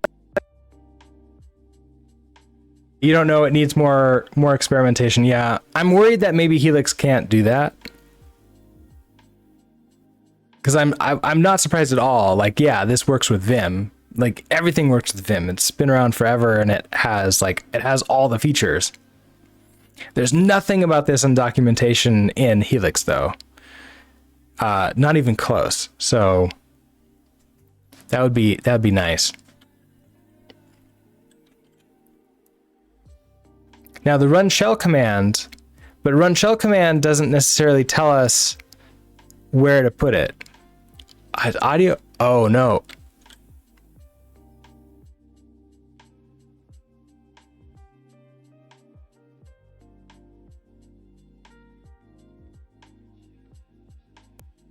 Okay, how about this? Audio should be better now. I unplugged and replugged into my microphone. Helix is a NeoVim distribution? No, it is not. Helix is a brand new Vim-like CLI editor that's just rebuilt on its own in Rust.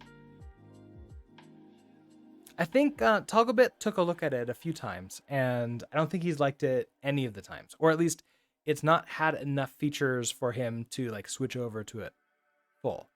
Uh, a new version came out, and it has inline type hints, so I've been using it.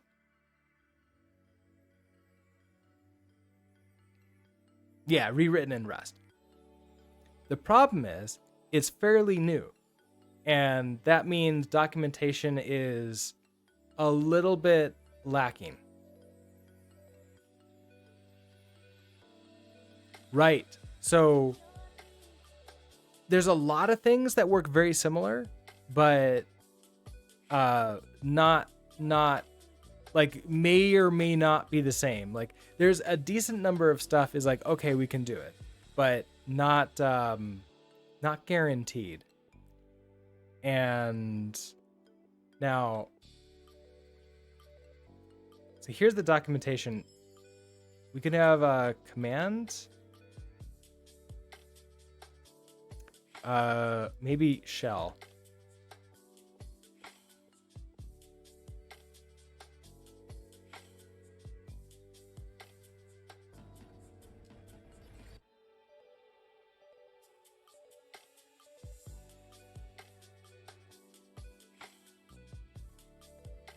Okay, so we have run shell command inserting output before each selection. Run shell command appending.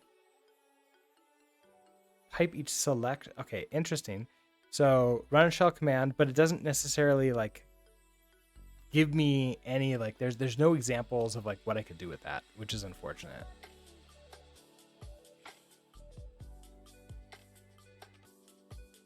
Because what I want to be able to do is say, open up that file and essentially execute it, but execute it in the context of Helix, not just execute it in the context of a shell, which I think is what's happening if I just run the shell command. I think that's what's going to happen with that. So if I do shell, so run shell command, Helix macros, that's just going to, it actually tries to execute it, which is not what I want. So then that's where the cat comes in, right? So I want to cat that. Oh, apparently tab does not make you happy. On a cat you can do macro doing so, but how would you load that macro? Right. Well, that's been the question, right? How would I do that? Cat like macros and like so that cat's that's not really helpful. I don't think I can pipe that into my like command, and I don't know, is there like a register thing here? So there's a clear register. There's nothing with macro here. We can open up the tutor. Is there anything with macros here? Registers are containers identified by a character for storing things like yank text. Registers are also used to store the most recent. Okay, how do I get rid of you? You go away. Escape. Type quote character to select a register. Move the cursor to the line marked below. Type W to select.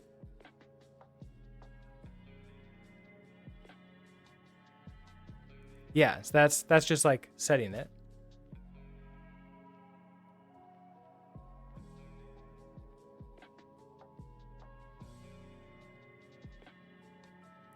Wait, so what's the difference between these? This is just registers, so. Oh, Helix number 401 issue.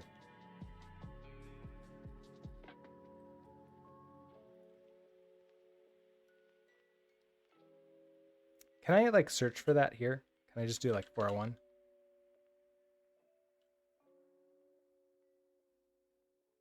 Oh, I think I can. It found it. Persistent state. This feature will allow you to share the same file history between sessions and it could help in situations the editor crashes.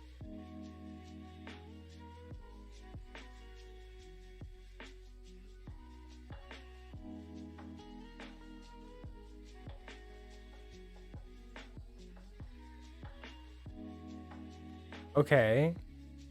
This would like allow me to have, I guess, like the state of the editor in here.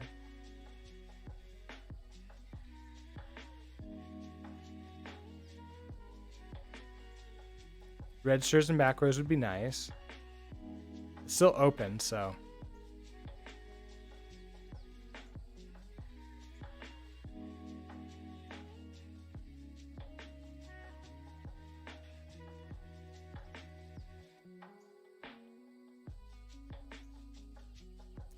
Think a command line flag that lets you specify commands to run upon starting up would be a good first step. And then we can do things like this.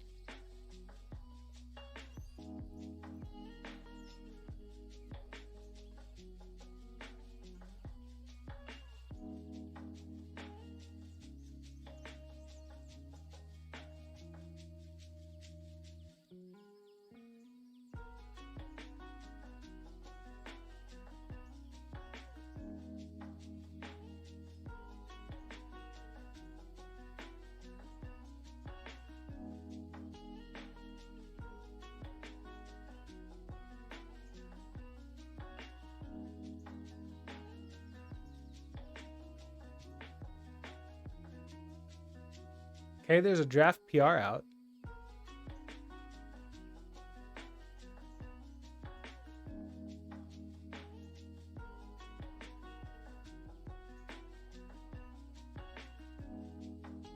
Main changes push to a branch, and so working on it.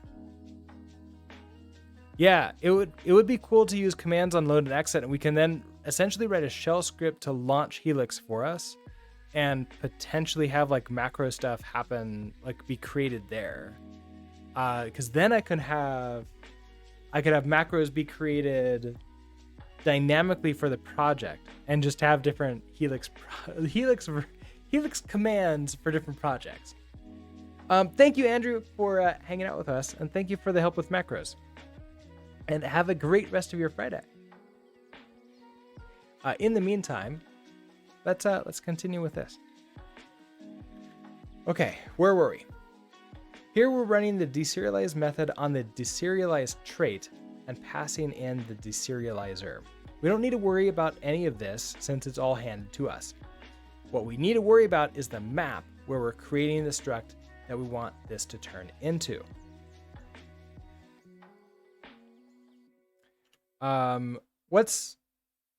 This is the arguments. Okay, so in the arguments for the map closure, we're destructuring. We're destructuring the object that we're getting from the stringified JSON. In this case, that's a color helper.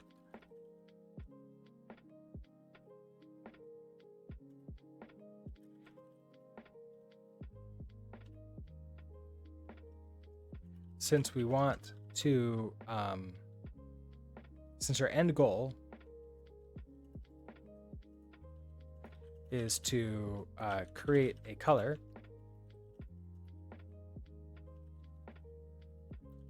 we take the destructured elements, I think, elements of the color helper, and use them to create a color.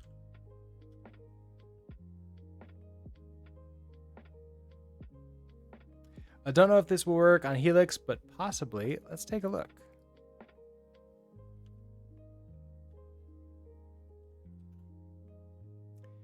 Read file and store contents in a register. Is there a way in Vim to read a file like with, okay, so :r insert in some register. Try this. Okay, so it's interesting. Okay, so then at X. So we'll read vimrc to register X. So it's literally putting the contents of vimrc and putting it in the register X. All right. That wasn't the accepted file, but let's try it. If I do, that's not helix. I'll do the tutor helix. So we have you. Oh, let's clear register. So we have nothing in registers right now. I want to let. I don't see a let. Uh-oh. Yeah, no command let instantaneously. So that's already a problem.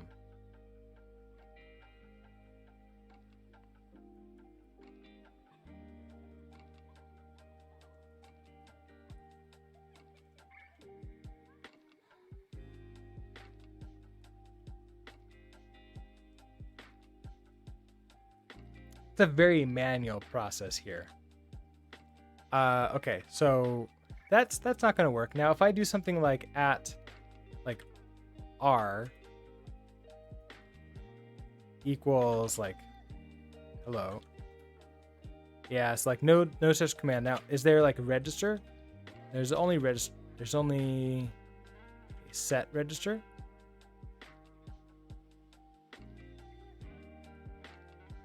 I don't see, and like you would think that there would be like a register like that.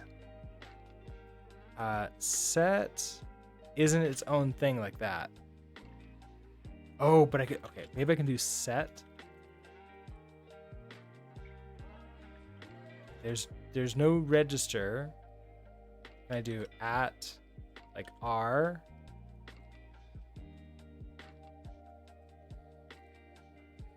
No, okay, so it doesn't like that. It's close. It's a really good attempt. I think my guess is that this doesn't exist and that we can't do that. And I bet if we come back to here and we take a look at, we search for like load macro.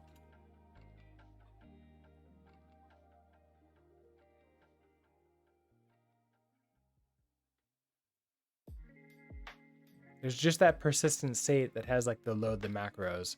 The rest of it, I'm not necessarily seeing where it would be. So we'll probably just have to wait for it. But it's okay. I can just create those macros again whenever I need them. Okay. Since our end goal is to create a color, we take the destructured elements of the color helper and use them to create a color. Which now, like, we are able to run serialize and deserialize on able to run serialize and deserialize on color helper, or sorry, game object, and everything just works. Maybe not just works, like everything. Oh, going to the end goes to that because the end of the line. Okay. Everything works the way we expect it to. Okay. Now I want the ability to like upload this and like maybe want to put this into a. I probably want to create this as a guest.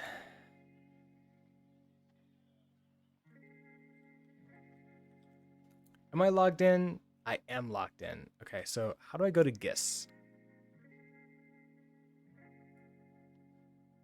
New guest. So this is going to be manually implementing serialize and, or maybe it's not like manually implementing serialize and deserialize. This is going to be using like I guess like serializing and deserializing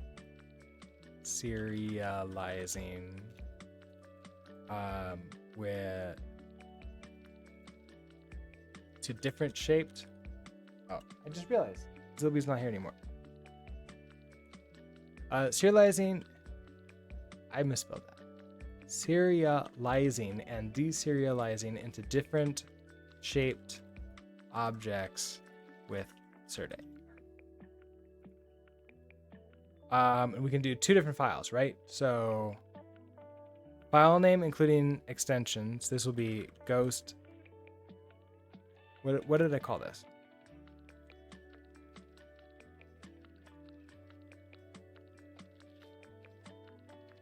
Ghost.json. So we have ghost.json.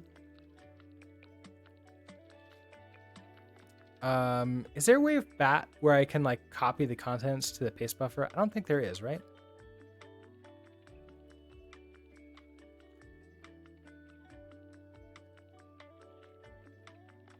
Can I have it not show anything? I can do plain. So can I do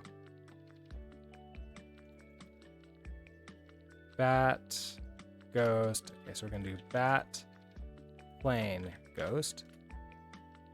Okay, that works. So we're do this and pipe to pb copy.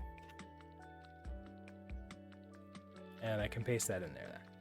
All right, so that's that. Now, add another file, and then this is going to be main.rs.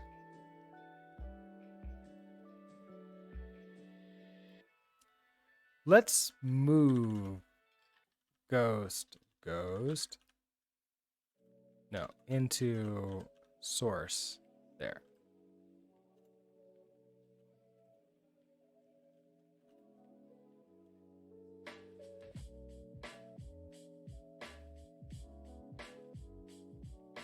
Okay, then you are gonna be just .flash now. And now if I take, okay, let's run this again. Cargo run. That works as expected. Okay. Let's copy you and we'll paste you in there.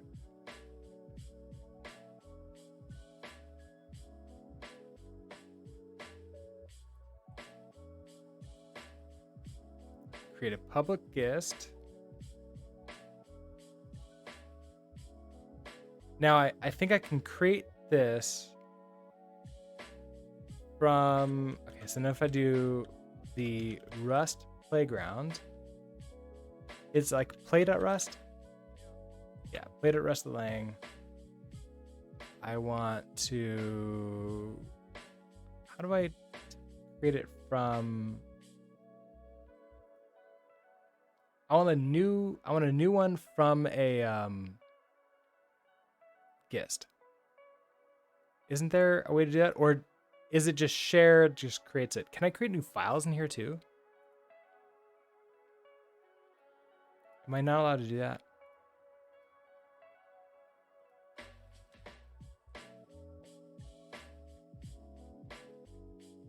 Interesting, you can open Playground using something other than gist.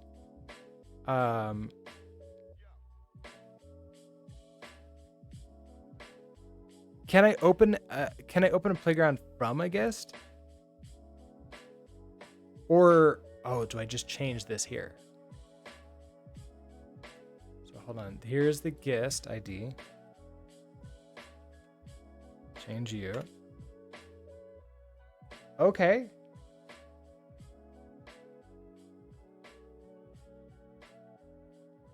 I am not convinced this is going to work out very well.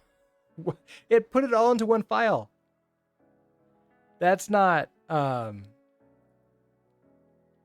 yeah, that's not cool. Well,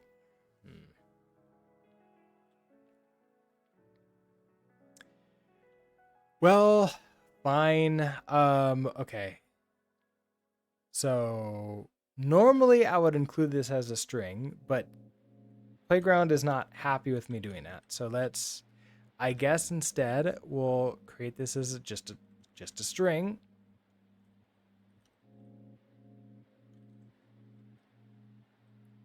So what is that? It's like R sharp that.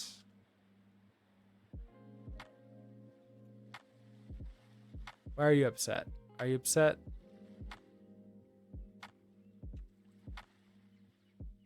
Invalid, do I have to put something in here?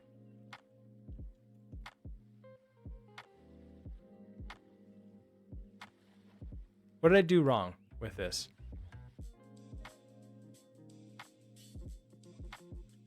Invalid syntax literal. Okay, so I want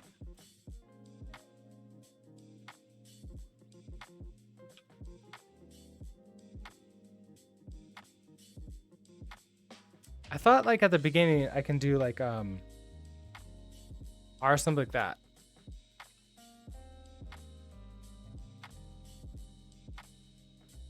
I guess I can do R, but not that. Fine. Let's do R.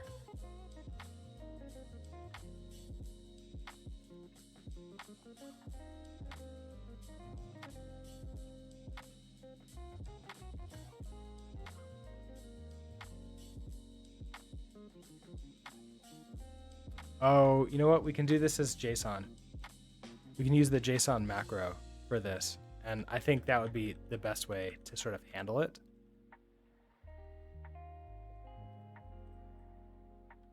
Okay, so delete you. Hold on, you go back into the pool. Okay, so we can use the JSON macro. And then here we can throw you in. Why are you there?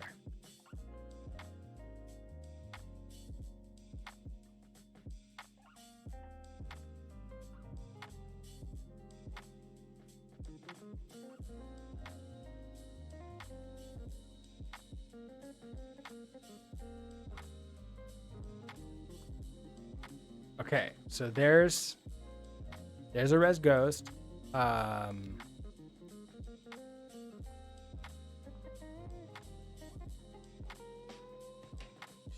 You're upset, found a value because you're. What does JSON create? Construct a Serde JSON value from a string literal. Well, from a JSON literal. I want it to be I guess I don't want this to be from JSON, do I? I want this to be from like a string, so we'll just do that.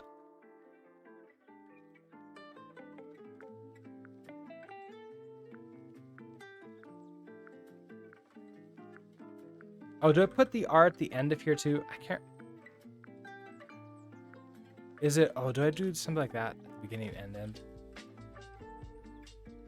It's been forever since I used like that, and I forget how to do it.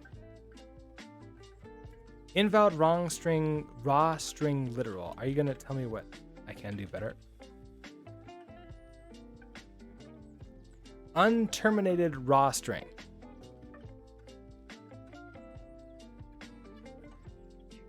This raw string should be terminated with a, okay, so I don't need the R at the end. There we go. That's what I needed to do. This was nice because it told me what I needed to do at the very end. Whereas Rust Analyzers was like, you're just wrong. Go away, you're wrong.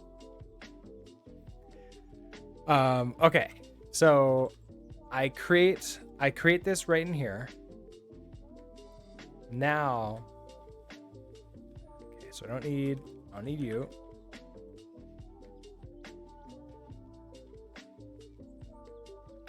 Let's save you and just double check. Cargo run. This is running. Everything is still doing what we expect it to, which is good. So I want to copy all of you.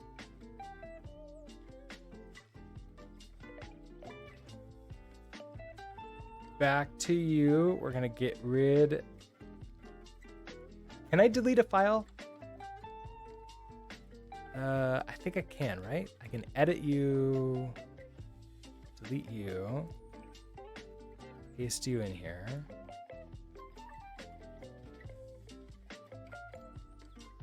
Refresh. And now you run as expected, right? Yes, you do. Okay, perfect. Now this works as expected. You also suggest replacing the raw string with regular if not needed. Raw string keeps the new line characters in there, right? But we can try getting rid of it. So we can try making it not like that. Except you're super upset. Because now I need to put like backslashes on every line. So if I do that, I don't think I can do that. Yeah, so I need the raw. So that way I don't have to backslash everything.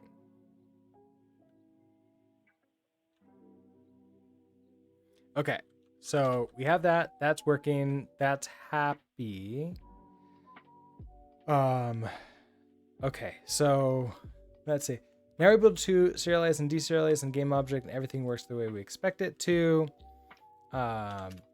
Here's the end, like here's the full main.rs.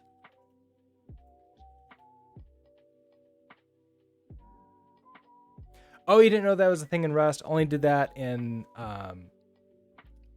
Python today. Today I learned, yeah. It was, I guess like it's been a while since I've done Python. I don't think so with this one.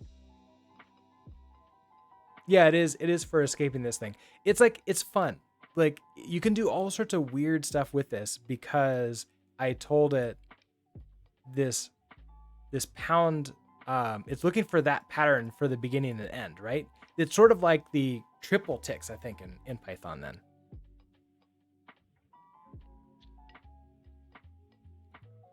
This one, let's take a look at this. Needless raw strings is the title of this.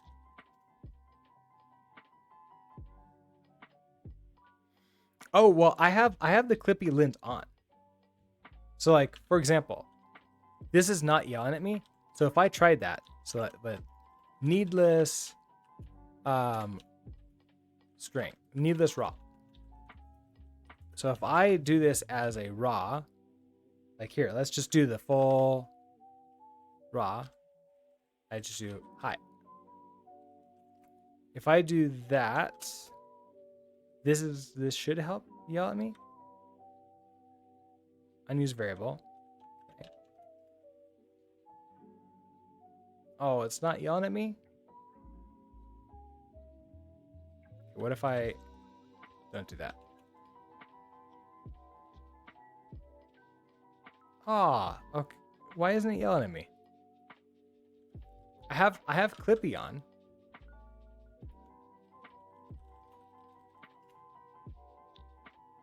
Yeah, Clippy's not yelling about that.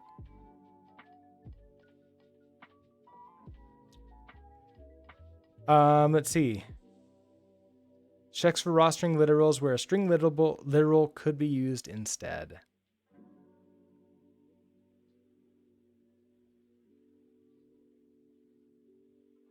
I wonder why I don't see that.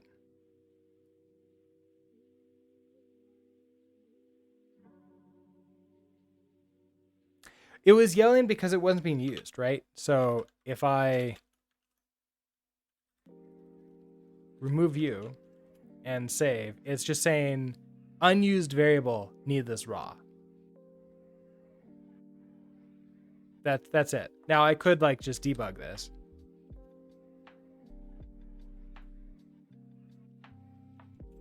and that will make that go away, but it's like still okay with this.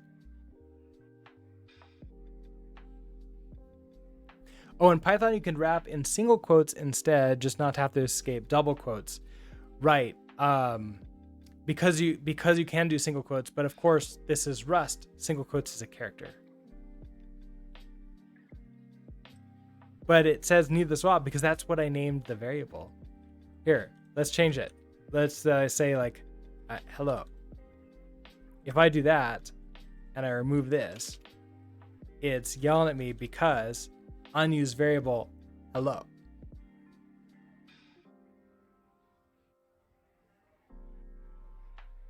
So it's not telling me that it's an error because of that. So if I underscore that, it's perfectly fine with this.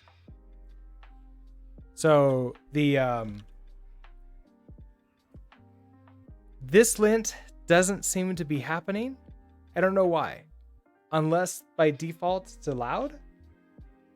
It's added this patch. Maybe. I did update right beforehand. Yeah, let's quit out of Helix and rest up update. That updates all of you. Cowtail, hello. How are you doing today?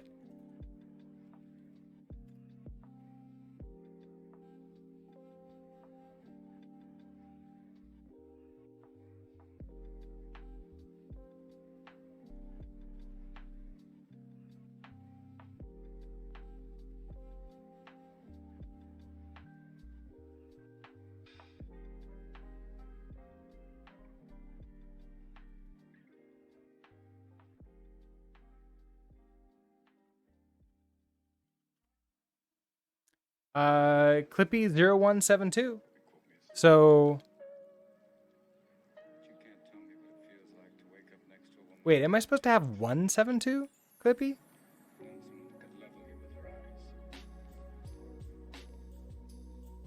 You learned some WebRTC yesterday, so you've been thinking about what you might do with this new knowledge. WebRTC can unlock some really fun things. I've seen some really cool applications done with it.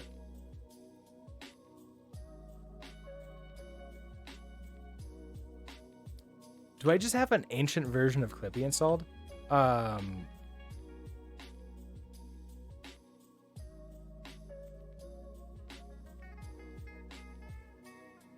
do I switch to the one that's like default added in? It's like cargo. Do I want to like reinstall Clippy?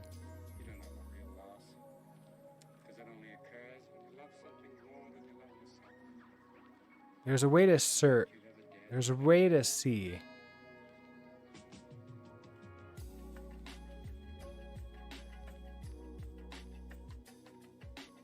List installed commands. Can I update an installed command? No, it's update dependencies. That's not the same thing. Cargo list. I want Clippy. Checks a passage. Okay. That's not helpful.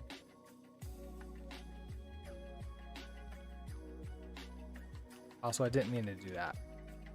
But it doesn't change it. How do I... Is it cargo dash Clippy? Is that what I want? I want cargo install like cargo dash Clippy.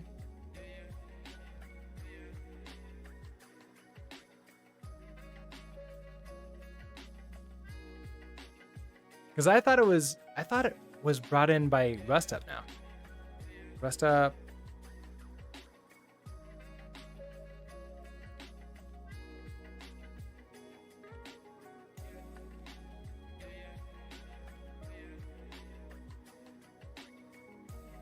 Oh, it's in restriction category.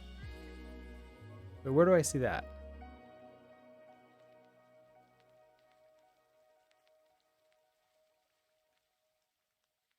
Restriction. So it cannot apply. Oh, so they're testing it out. So they might be testing it out. So it might not be available for everybody yet. Okay. Okay, that makes sense then. All right. Well, then we're not going to deal with that. Okay, so we're going to put you in. It says opt in.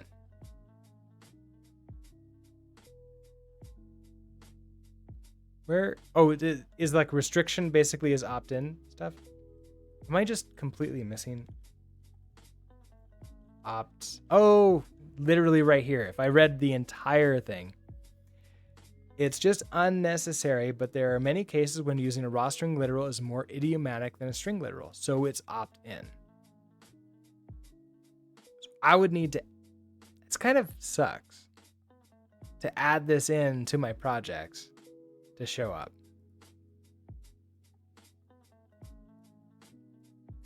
That's too bad. Hopefully it will make its way into like, well, it probably won't. You saw Rust implementation of WebRTC and crates, so you're curious about that one. Interesting part is creating a sort of mesh network because the RTC peer connection only connects one-to-one. Anything like a chat app among multiple people will require additional work. Yeah, so what I've seen people do is create a server and you RTC into the server and the server RTCs to individuals, and that allows you to have many people connecting to many people. And that's essentially how a lot of chat applications, like video chat applications, work behind the scenes.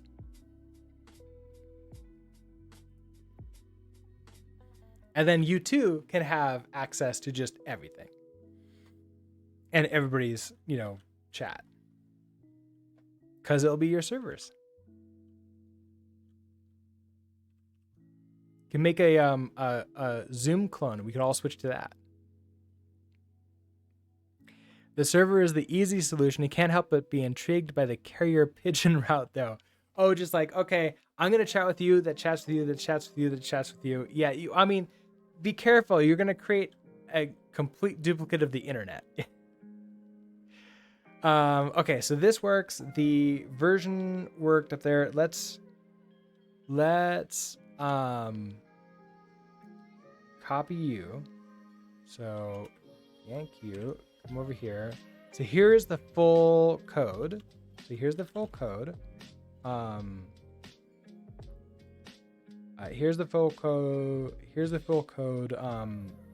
that sort of like serializes and deserializes the or I guess maybe I shouldn't put it here. So maybe I should instead say, here's a link to a Rust playground that has the that implements this like this problem, this that implements this. And then we are going to, okay, I want to share. Now I think if I just do this, it's fine because it loads it from the guest, right? So I don't have to do anything else. Just copy that link. And we throw that in there. Yeah, if I create GIS and then create playground link, you can modify the GIS. So that's the idea here. So if I run into a bug or have anything else, this will now go over there, and then we can then say, for this one is, what level am I? I'm on 2. I'm on 3. So we can do, we can just do like exercises. So, or examples. Play around with that, and then finally, we'll probably want further reading. Okay. Read, or I guess like read through and play with Serde. Read through the Serde book, or like just like maybe not read through, just like look through, sort of look through the Serde book. This can definitely be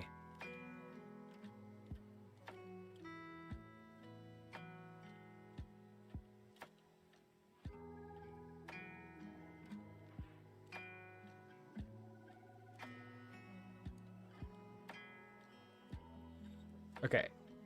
Look through the Serde book. Serde book and keep it for reference. Generally, you'll only need to use the serialize and deserialize macros. But knowing that you can do more is super helpful when you need it. Okay, and then we have that examples here. Okay, so I think this would be like the basics of it, and then I would want to update. We want to create a video for this, basically doing like introducing, serializing, deserializing that, and then custom types. So like do that, and that'll be good. Okay, save this off. My alarm went off, so we're gonna have to spin the stream down. Let's see, what did I miss? IP over avian carriers. I think that is a, well, no, that's like a joke thing, right? But there is a Wikipedia page for that. So that's fun. Session description pigeon, if you will. I mean, you could just name it pigeon, like pigeon WebRTC. The only negative is that it's everybody has to be logged in at the same time, right? To use it, to like forward the traffic. Or is everybody just have a server and they don't know that they're suddenly becoming a server for other people's chats? Which sounds to me like the perfect like anti-security chat system that you could possibly ever have.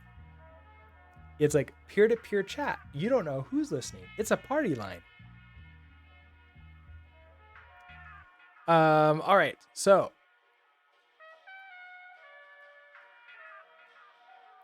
let's look at who's streaming right now. We have Raimu streaming.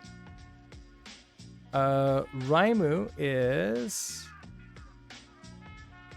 working on eGUI, game development, Rapier, in Rust. So let's go ahead and set up a raid to Raimu.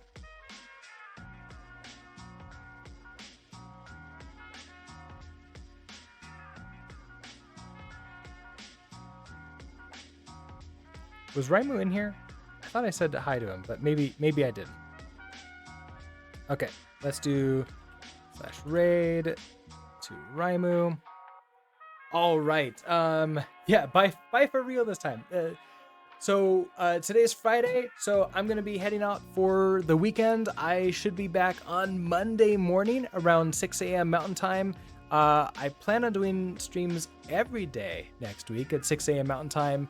Monday, Tuesday, Thursday, Fridays will be the long streams like this one. And then Wednesday is a short, like 45-minute to an hour stream because I usually go into the office for that.